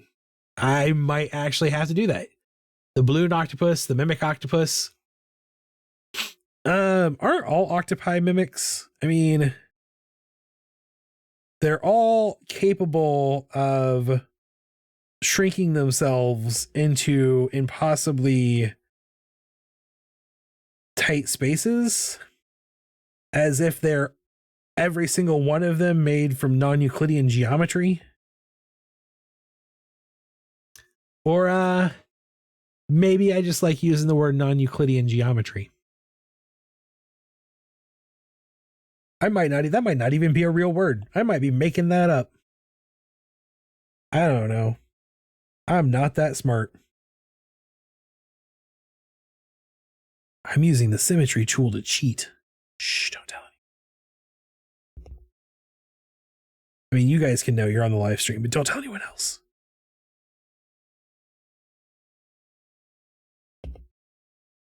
All right, now I am ready to tackle non-Euclidean geometry is a real term. Does anyone want me to explain it? Sure. The only thing so let's start with my preference of my understanding of non-Euclidean geometry is that it comes from Lovecraft. But you feel free to explain any math you want to me.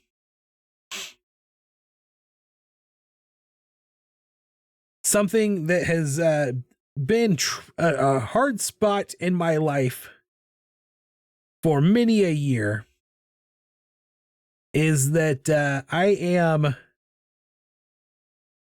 not great at math, but people think I'm good at math because I'm good at intuiting math.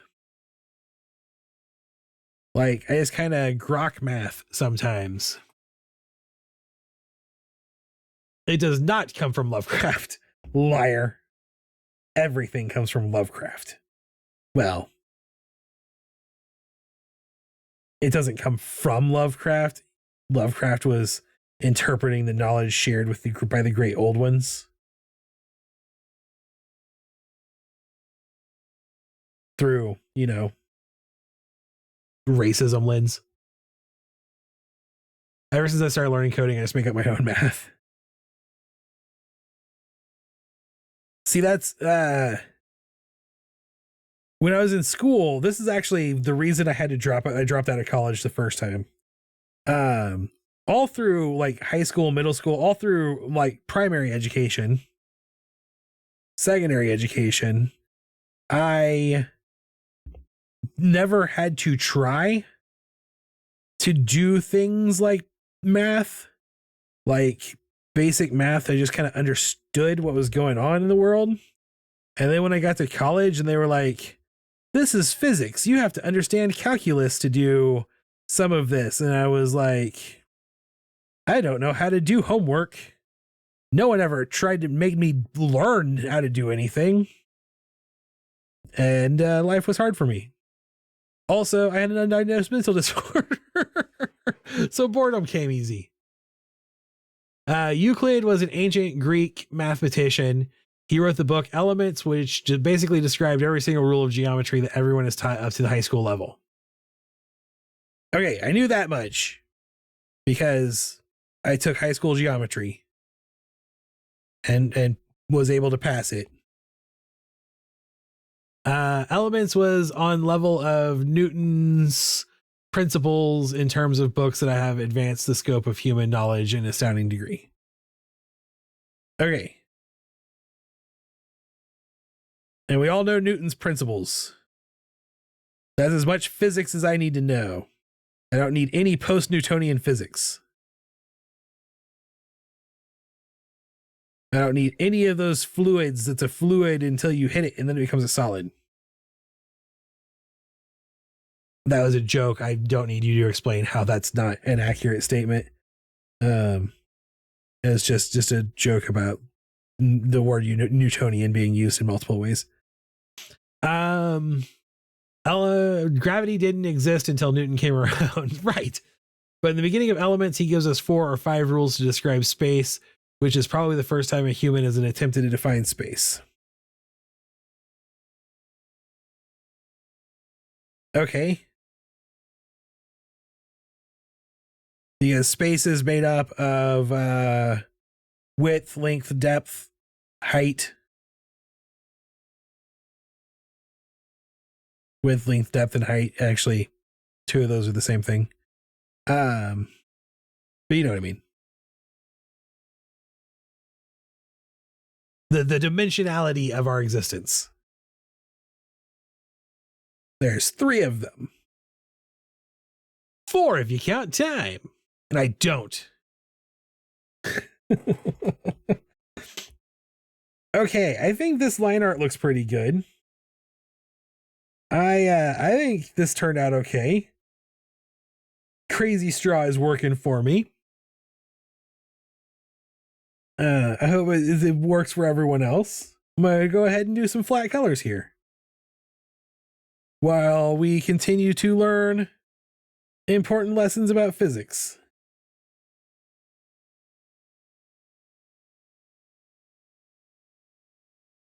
Oops.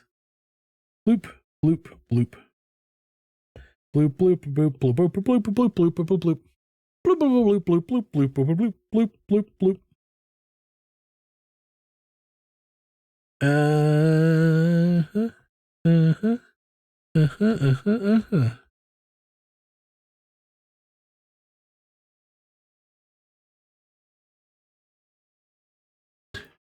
The 4th rule is that parallel lines are 2 lines that never intercept, and a line was later defined in Elements as having no angle or curve and being of infinite length. Yeah.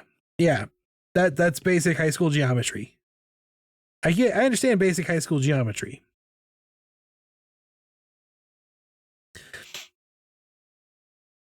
I can assert that I do in fact understand lines, vectors, rays, points, parallel versus perpendicular, which again, even conceiving that there should be a concept as infinite length back when people were still doing human sacrifices is pretty cool. Also predating, if I am not inaccurate here, predating the concept of 0.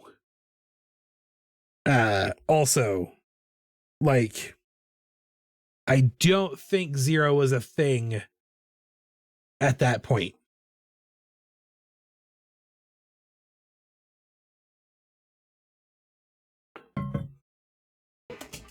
Like, the concept of 0 came much later in math than people might realize.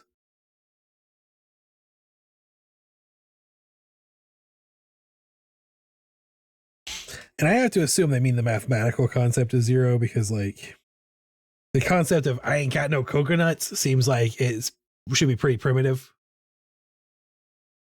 This alien hasn't been drinking in the sun all day. He just had a podcast about math history. Oh, oh, oh, oh, oh.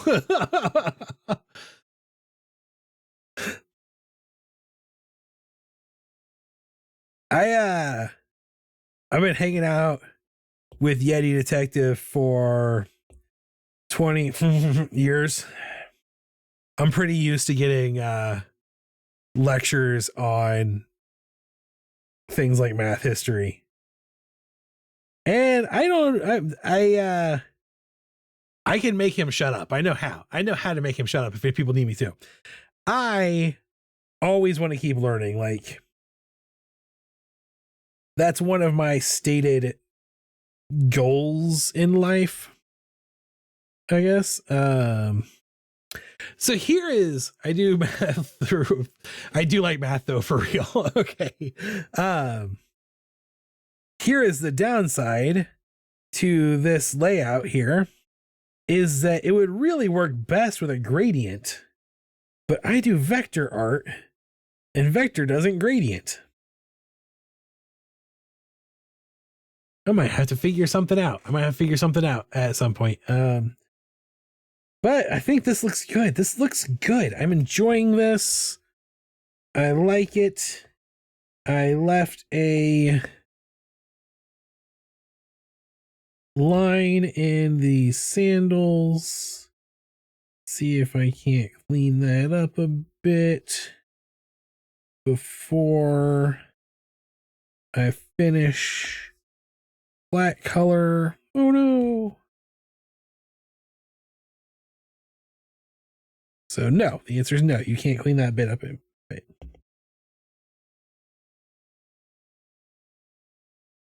There we go. So we'll just fill it in.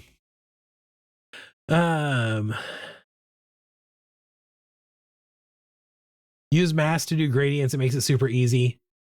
So here's the thing is you literally cannot do a vectorized gradient. It has to be rasterized. When you use a vector image and put a gradient on it, it applies a rasterized gradient onto a vectorized image as a mask. That's exactly how it does it. That being said, I can't do that in this tool. This tool does not have gradient abilities in it. So what I will probably do is exactly that. I will move this file and I will open it in Affinity Photo and turn this blue section here and do a gradient over it. I don't remember who it was exactly when, and the concept of non-Euclidean space came about when some later mathematician realized that space could be curved. It was the result of thinking about the typology of a sphere, basically.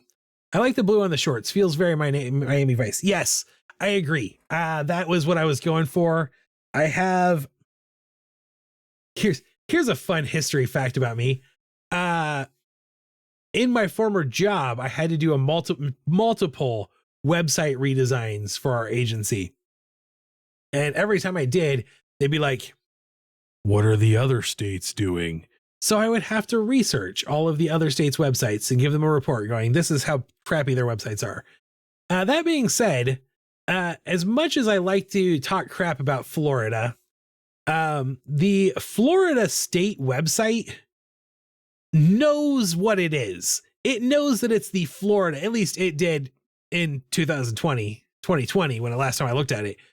It knew what it was doing, and the entire color scheme was like electric blue and salmon pink and yellows. It was like, we're 1980s Miami Vice, the website. Come get your driver's license.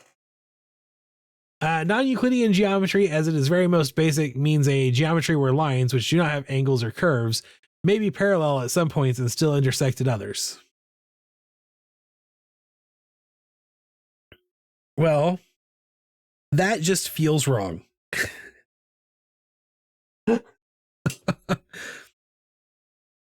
All I know is that when lines that aren't supposed to intersect, it is when creatures from outside our reality are able to enter our reality from those points, and it's your fault. So there, that's how I feel about that. I think I'm going to come on these down here on these blue shorts and a real small brush, I think, and add like little flamingos.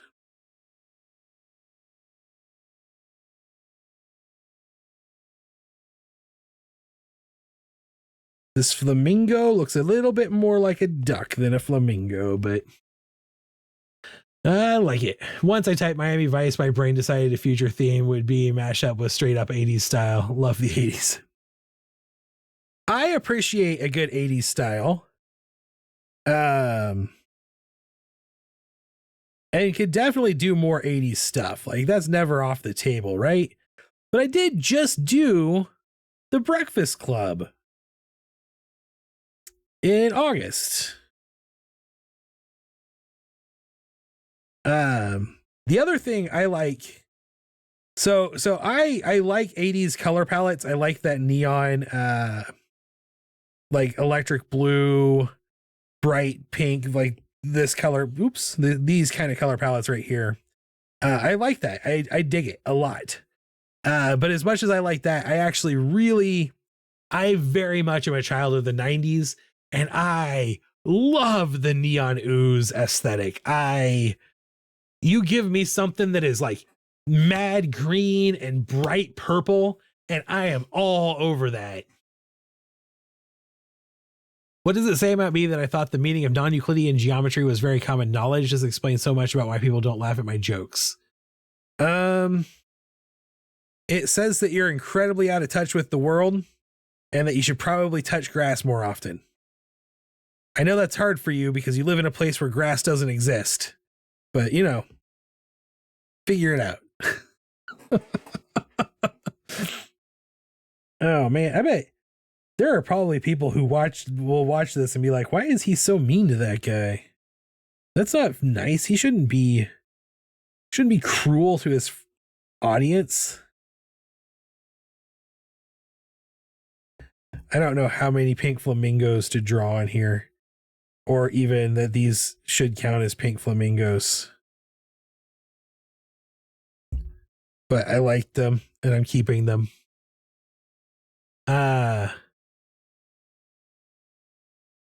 When I start going on tangents like that, people start calling me autistic, so you might be autistic. I live 2 blocks from a park with tons of grass. However, I am also afraid of grass. Could do decade themes matched with something, just an example since it's on screen. Aliens in the style of different decades. Yeah, that could be fun. It would be interesting for me to do that because I would have to do research for some of those decades.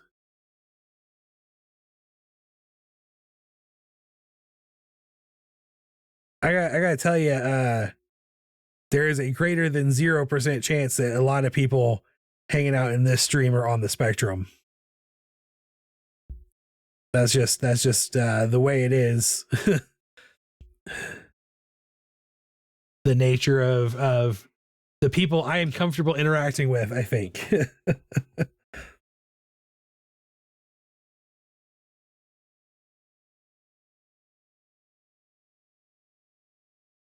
All right. Okay. 100% chance. I really like what I did with these shorts, especially when I'm like here at this level. Never going to read on the sticker. People are going to have to like really look to pay attention to what they are. It's going to be great. I love it. Just something to write down somewhere for later, of course. Yes, there's so many things that could go in that pile. And then let's see. If we don't think red is the skin color that they would burn with, what if we like do literally the opposite of red and come over here to a blue and just maybe something like this. And then I'm just trying something. I don't know if this is going to work. Literally color burn it in. Nah, I don't like it. I don't like it. I think I'm going to leave it off. I don't think it works the way for what I want it to look like. So blarb. What color did I use for the shading now? Oh, sometimes you forget things and you feel silly.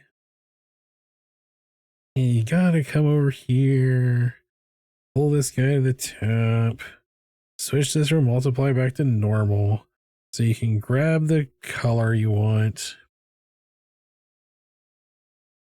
And then turn it back to multiply. And then turn that guy back off. Now I have the same shadow color. He looks dead. I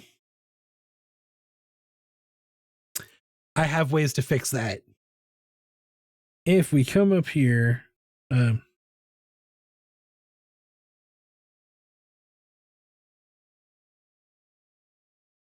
on, before I do anything else. There, your shade color. If I come up to this layer, come in here, a little brush. Actually, let's bring a little smaller brush in that. And we go like this.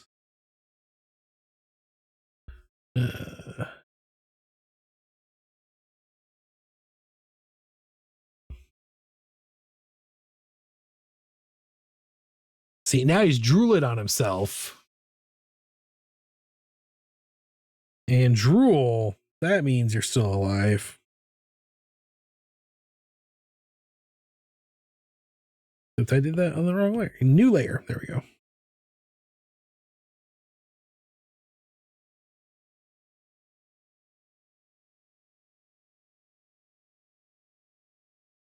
There.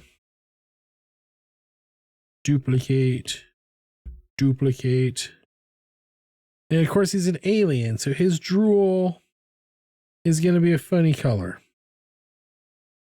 Can't be that funny color, though, because that's the color of the umbrella there.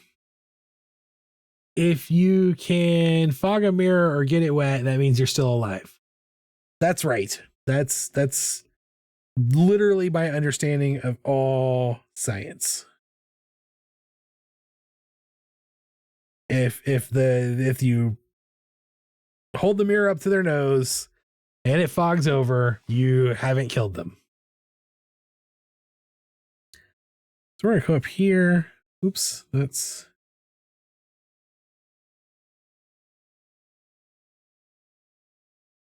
like this. Like that. This is already set to multiply. That's good. Inside of that eye ridge. I like that I've invented an alien that has weird eye ridges. It makes me happy. Like that. And across there.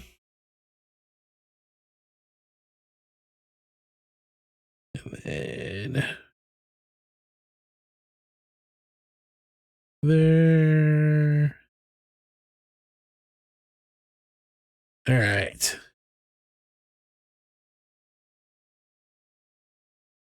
Oops, I don't want to quite have that.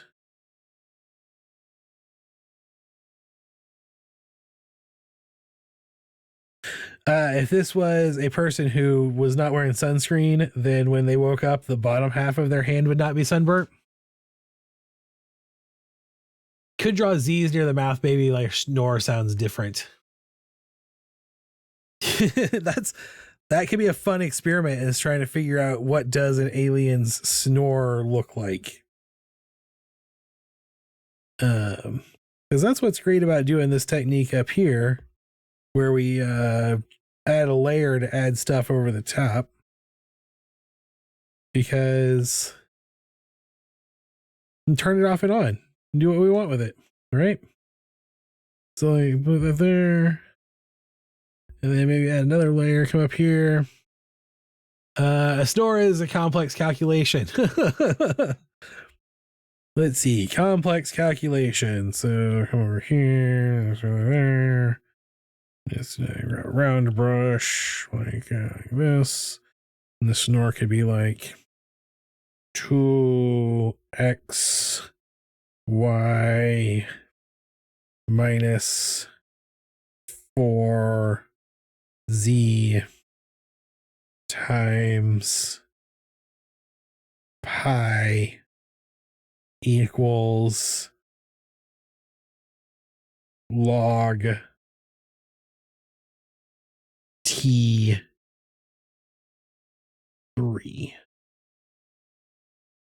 Like that. That's an advanced calculation. I don't know if that's actual math. Those are all math symbols. Technically, that should be solvable. Except for T little 3 might not mean anything.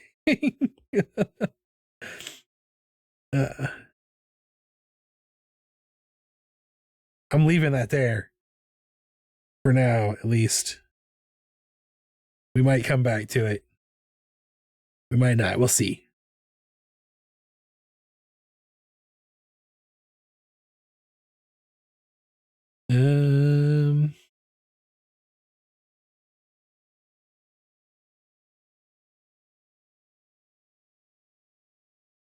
I like this.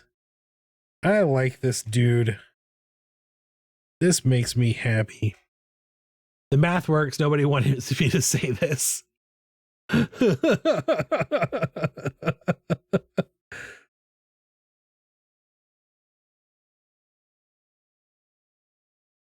Are you saying you solved my equation?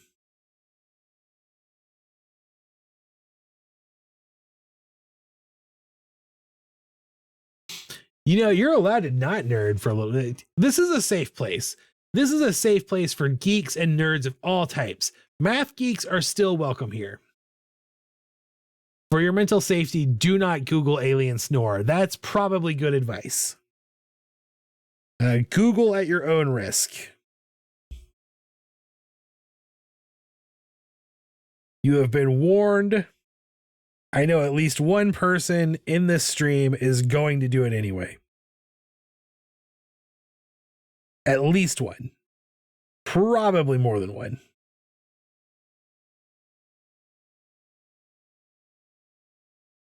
At least one person in this stream is going to do it and then send that as a link to me later, tricking me into clicking on it against my will.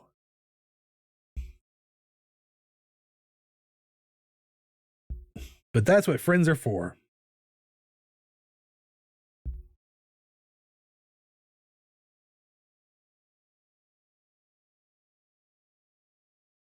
This is a good picture. I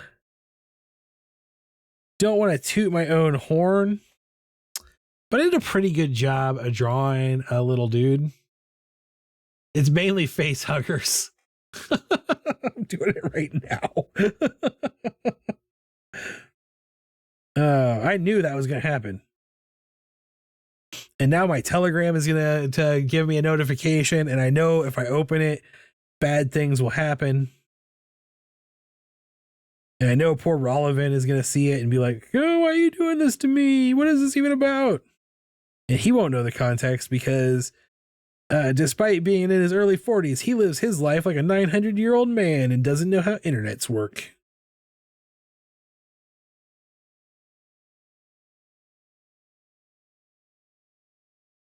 Oh, man, this is fun. I'm having a lot of fun doing this Alien series. I was worried when I did the mermaid and made it a little less like blatantly cartoony than my normal work, that I wasn't going to have a lot of fun with this, that I was going to feel trapped by the design decision I made. But honestly, I enjoyed it. I think these are gonna be fun. These are gonna be great little dudes. I will do one more stream on this theme on Friday. But I don't know that we will get all of those done on the stream. So I don't know. We'll decide Friday what we do, if we want to do a rapid round to Monday or go back to doing random suggestions off the wheel. Speaking of random suggestions on the wheel is looking a little sparse. If you would like to add some things to the wheel, it would be a good time to do it, because the wheel is getting a little thin. There's only 5 things on it right now. So just a little fuel for thought. We don't need it right now, but you might want to start thinking about stuff to put on the wheel, like some decade mashups. I think you're bridging it to your style just fine. I think so too. Like I said, I was worried, but I don't think I'm not really worried anymore. I think it looks pretty good. I think it came out. I got there. I got to where I wanted it to be. I think I'm going to actually curve this up a little more. Yeah, bring that.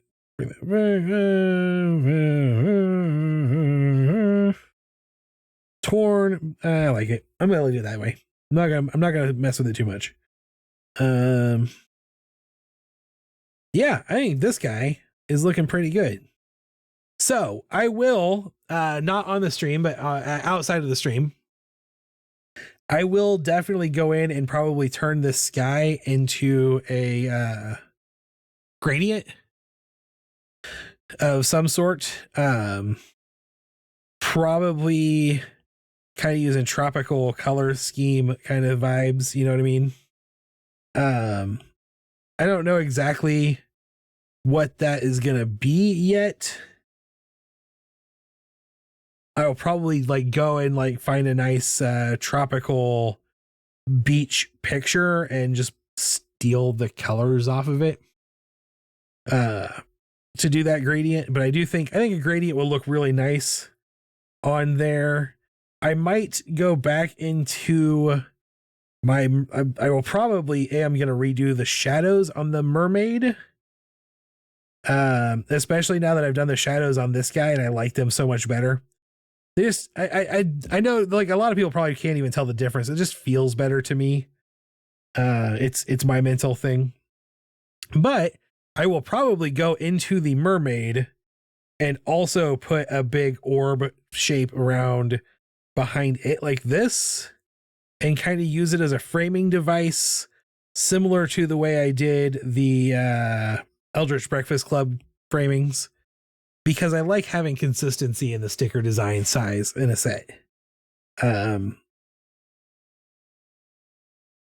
So I think that will look good that way. Where's my layer that it was colored in already? It's disappeared.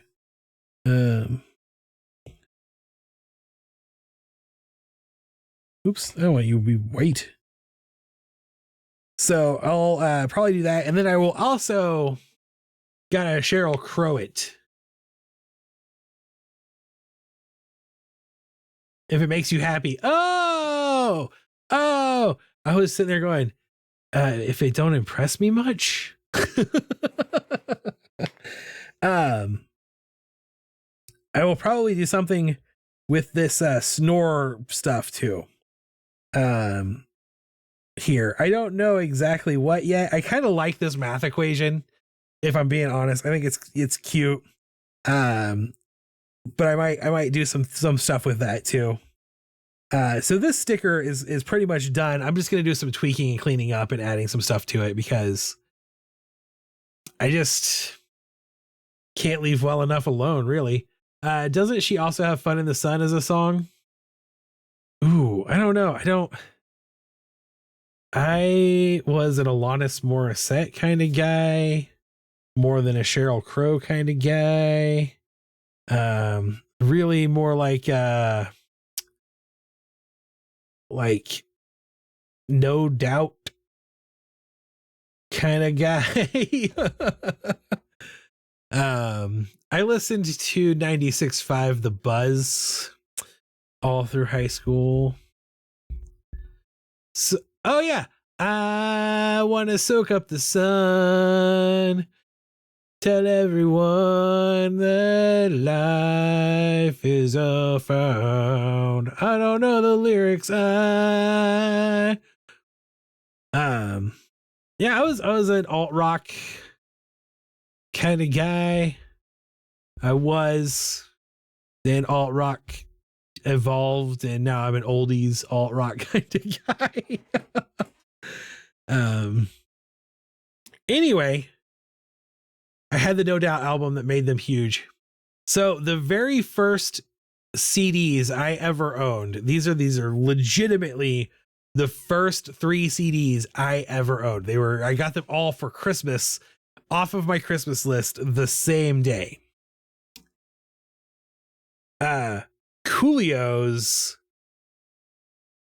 Gangsta's Paradise album and Coolio's Coolio album and Jagged Little Pill. Those 3 CDs, first 3 CDs I ever owned. Yeah, the last time so I run errands for people a lot. I'll do a lot of going to the grocery store for people. And I have noticed that the music I grew up listening to is now the music that they play at the grocery store. And I think that means I'm officially old. Oh, Fiona. That was, yeah, the Fiona Apple song. I'm trying to think of it. I can't think of the song. It's the music video with the pool and the water. Why can't I think of the song? Oh man. I did not get huge exposure to Fiona Apple until I was in my early 20s. And then one of my friends was in a relationship with someone who was a huge Fiona Apple fan. And so a lot of Fiona Apple came about that way.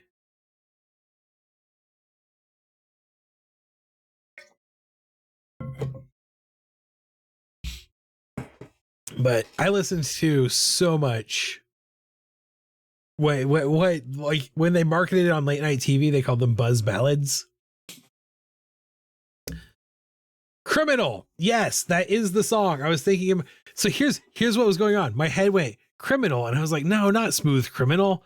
That was Michael Jackson's song that got covered by Alien Ant Farm, and it was like Criminal, and I was like, no, not Smooth Criminal, and not the one that was the Nirvana cover. And then I was like, yeah. What she needs is a good defense. Yes, that is the song I was thinking of. I'm not gonna lie, I'm a Natalie Imbruglia fan. Torn is one of my favorite songs. I should just confess fully before someone in this chat rats me out. I 100% am a sucker for just about any female vocalist. I really like a pop ballad with a female vocalist. I've never heard a cover of the song Hero that I did not like. And I am, to toot my own horn again, pretty good at putting together a mixtape. And I have created a mixtape with a full-on nostalgic flow, like emotional flow, made entirely of covers of Hero. I'm a giant Madonna fan. One of my favorite songs of all time is Like a Prayer. The Deadpool and Wolverine Like a Prayer cover, Madonna covered her own song in a way to make it ultra cinematic, is what made my year this year. That's at least four different covers of Holding Out for a Hero. It is because it is the song that plays in the climax of Deadpool and Wolverine. It is amazing. My first mix CD Matt ever gave me, or possibly I stole from him, sorry Matt, had two different versions of Holding Out for a Hero. I'm pretty sure I gave it to you because church choirs are forgetting its origin. That's funny to me. That's why art is important. That's why art is important, is because it's subversive. It gets through the cracks, and then people, next thing you know, they're singing Indigata Davida at a church and not realize what it's all about. Another big favorite of mine, along the same lines, is Heaven is a Place on Earth by Belinda Carlisle.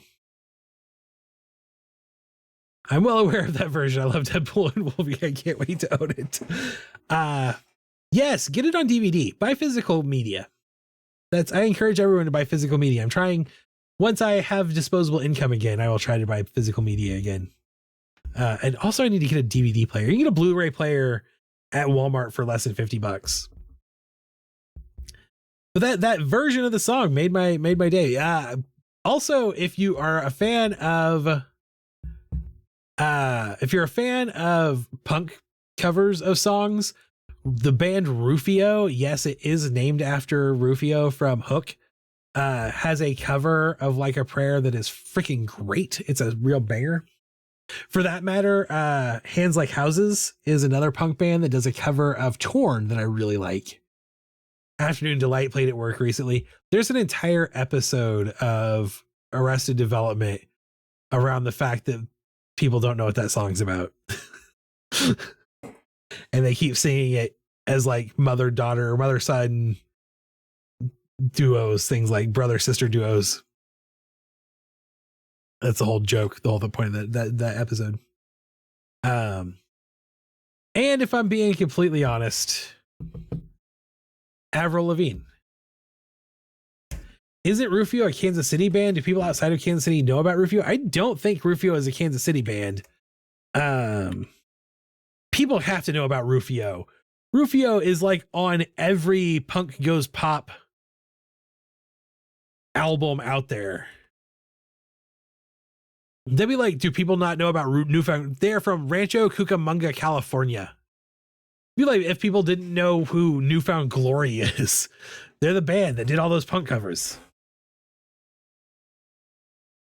The Like a Prayer version was mashed with the Avengers scene and the Infinity Stones, and it was pretty cool. I miss AMVs as an art form. We should bring that back. That's a thing that should come back.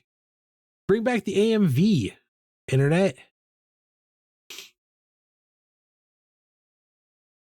Oh, it's getting late. It's about 20 minutes till 10 my time.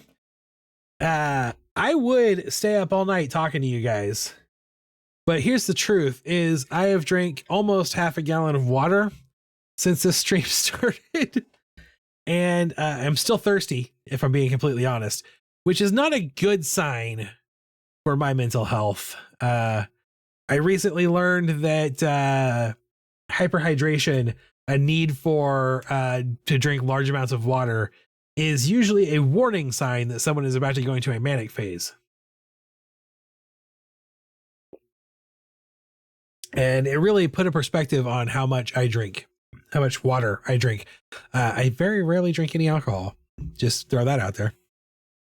Anyway, I've had a great time tonight. We did 2 stickers of our sticker set. That's pretty good. So 2 down, 3 to go.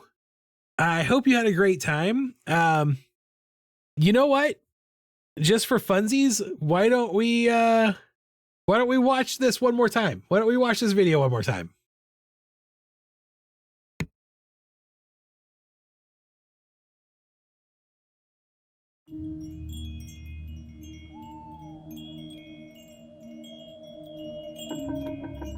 In a world where danger lurks at every turn, a group of friends just wanted a night of fun. I don't know about this. This place gives me the creeps. Hey man, like, want some nachos? I'm not afraid of some dumb haunted house. This cabin has a history. Like, hello fam, I am looking so good even in this dank old cabin. But they never expected him. It's time to carve things up. We stick together or we're food.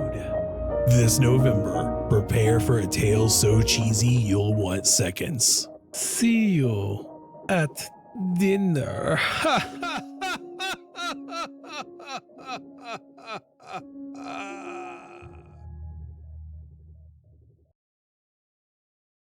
Thank you so much for watching. Thank you. I am very proud of it.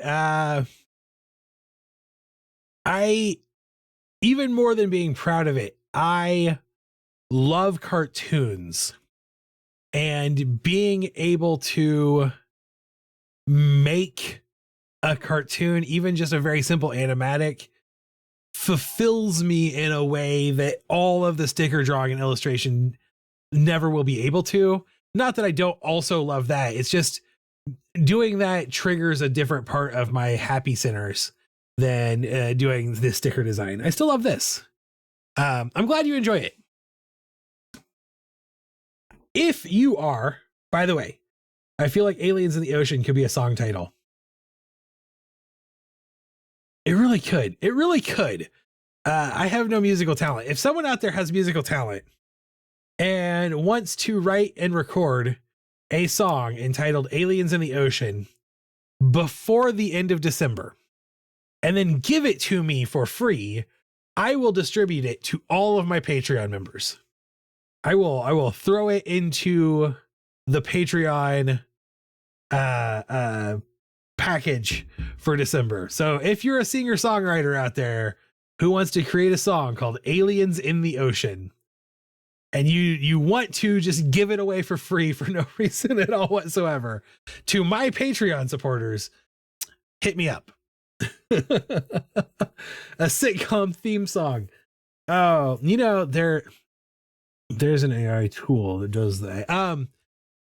thank you guys for coming and hanging out with me tonight. I've had a really good time. I am glad that we're doing these alien guys. I'm glad it's stretching me in a little different direction artistically. That's what I love about doing your requests and your ideas and working collaboratively to create these things. I feel like I would get stagnant if I just sat and did the exact same thing over and over again all day, every day. If you are in the greater Springfield, Missouri area this Saturday and would like to have a little bit of fun and spend a little bit of money and see some great art and some great crafts and hang out with some really cool people, the coziest little market in town will be open on Commercial Street at the C Street Marketplace from 3 p.m. to 7 p.m. this Saturday and every Saturday through the 21st of December. I'll be there. I'm pretty sure I'm not talking out of turn that Hard Rock Leo will be there. Hard Rocker Leo will be there. Lavender Cowboy Arts will be there. New Metal Fairy Jewelry will be there. You'll come hang out this weekend, but you're not vending. Hard Rocker Leo won't be selling there, but he'll be hanging out because he's a cool dude. So if you want to come by 3 p.m. to 7 p.m. Saturday, I'll be there having a good time. I really enjoyed hanging out on last Saturday. So feel free, come by, hang out, see some cool stuff. I have a tremendous karaoke voice. If you just want to send the instrumental track and lyrics, I will sing it. Comes from Yeti Detective. I do not have a tremendous karaoke voice. My voice sounds a little something like this.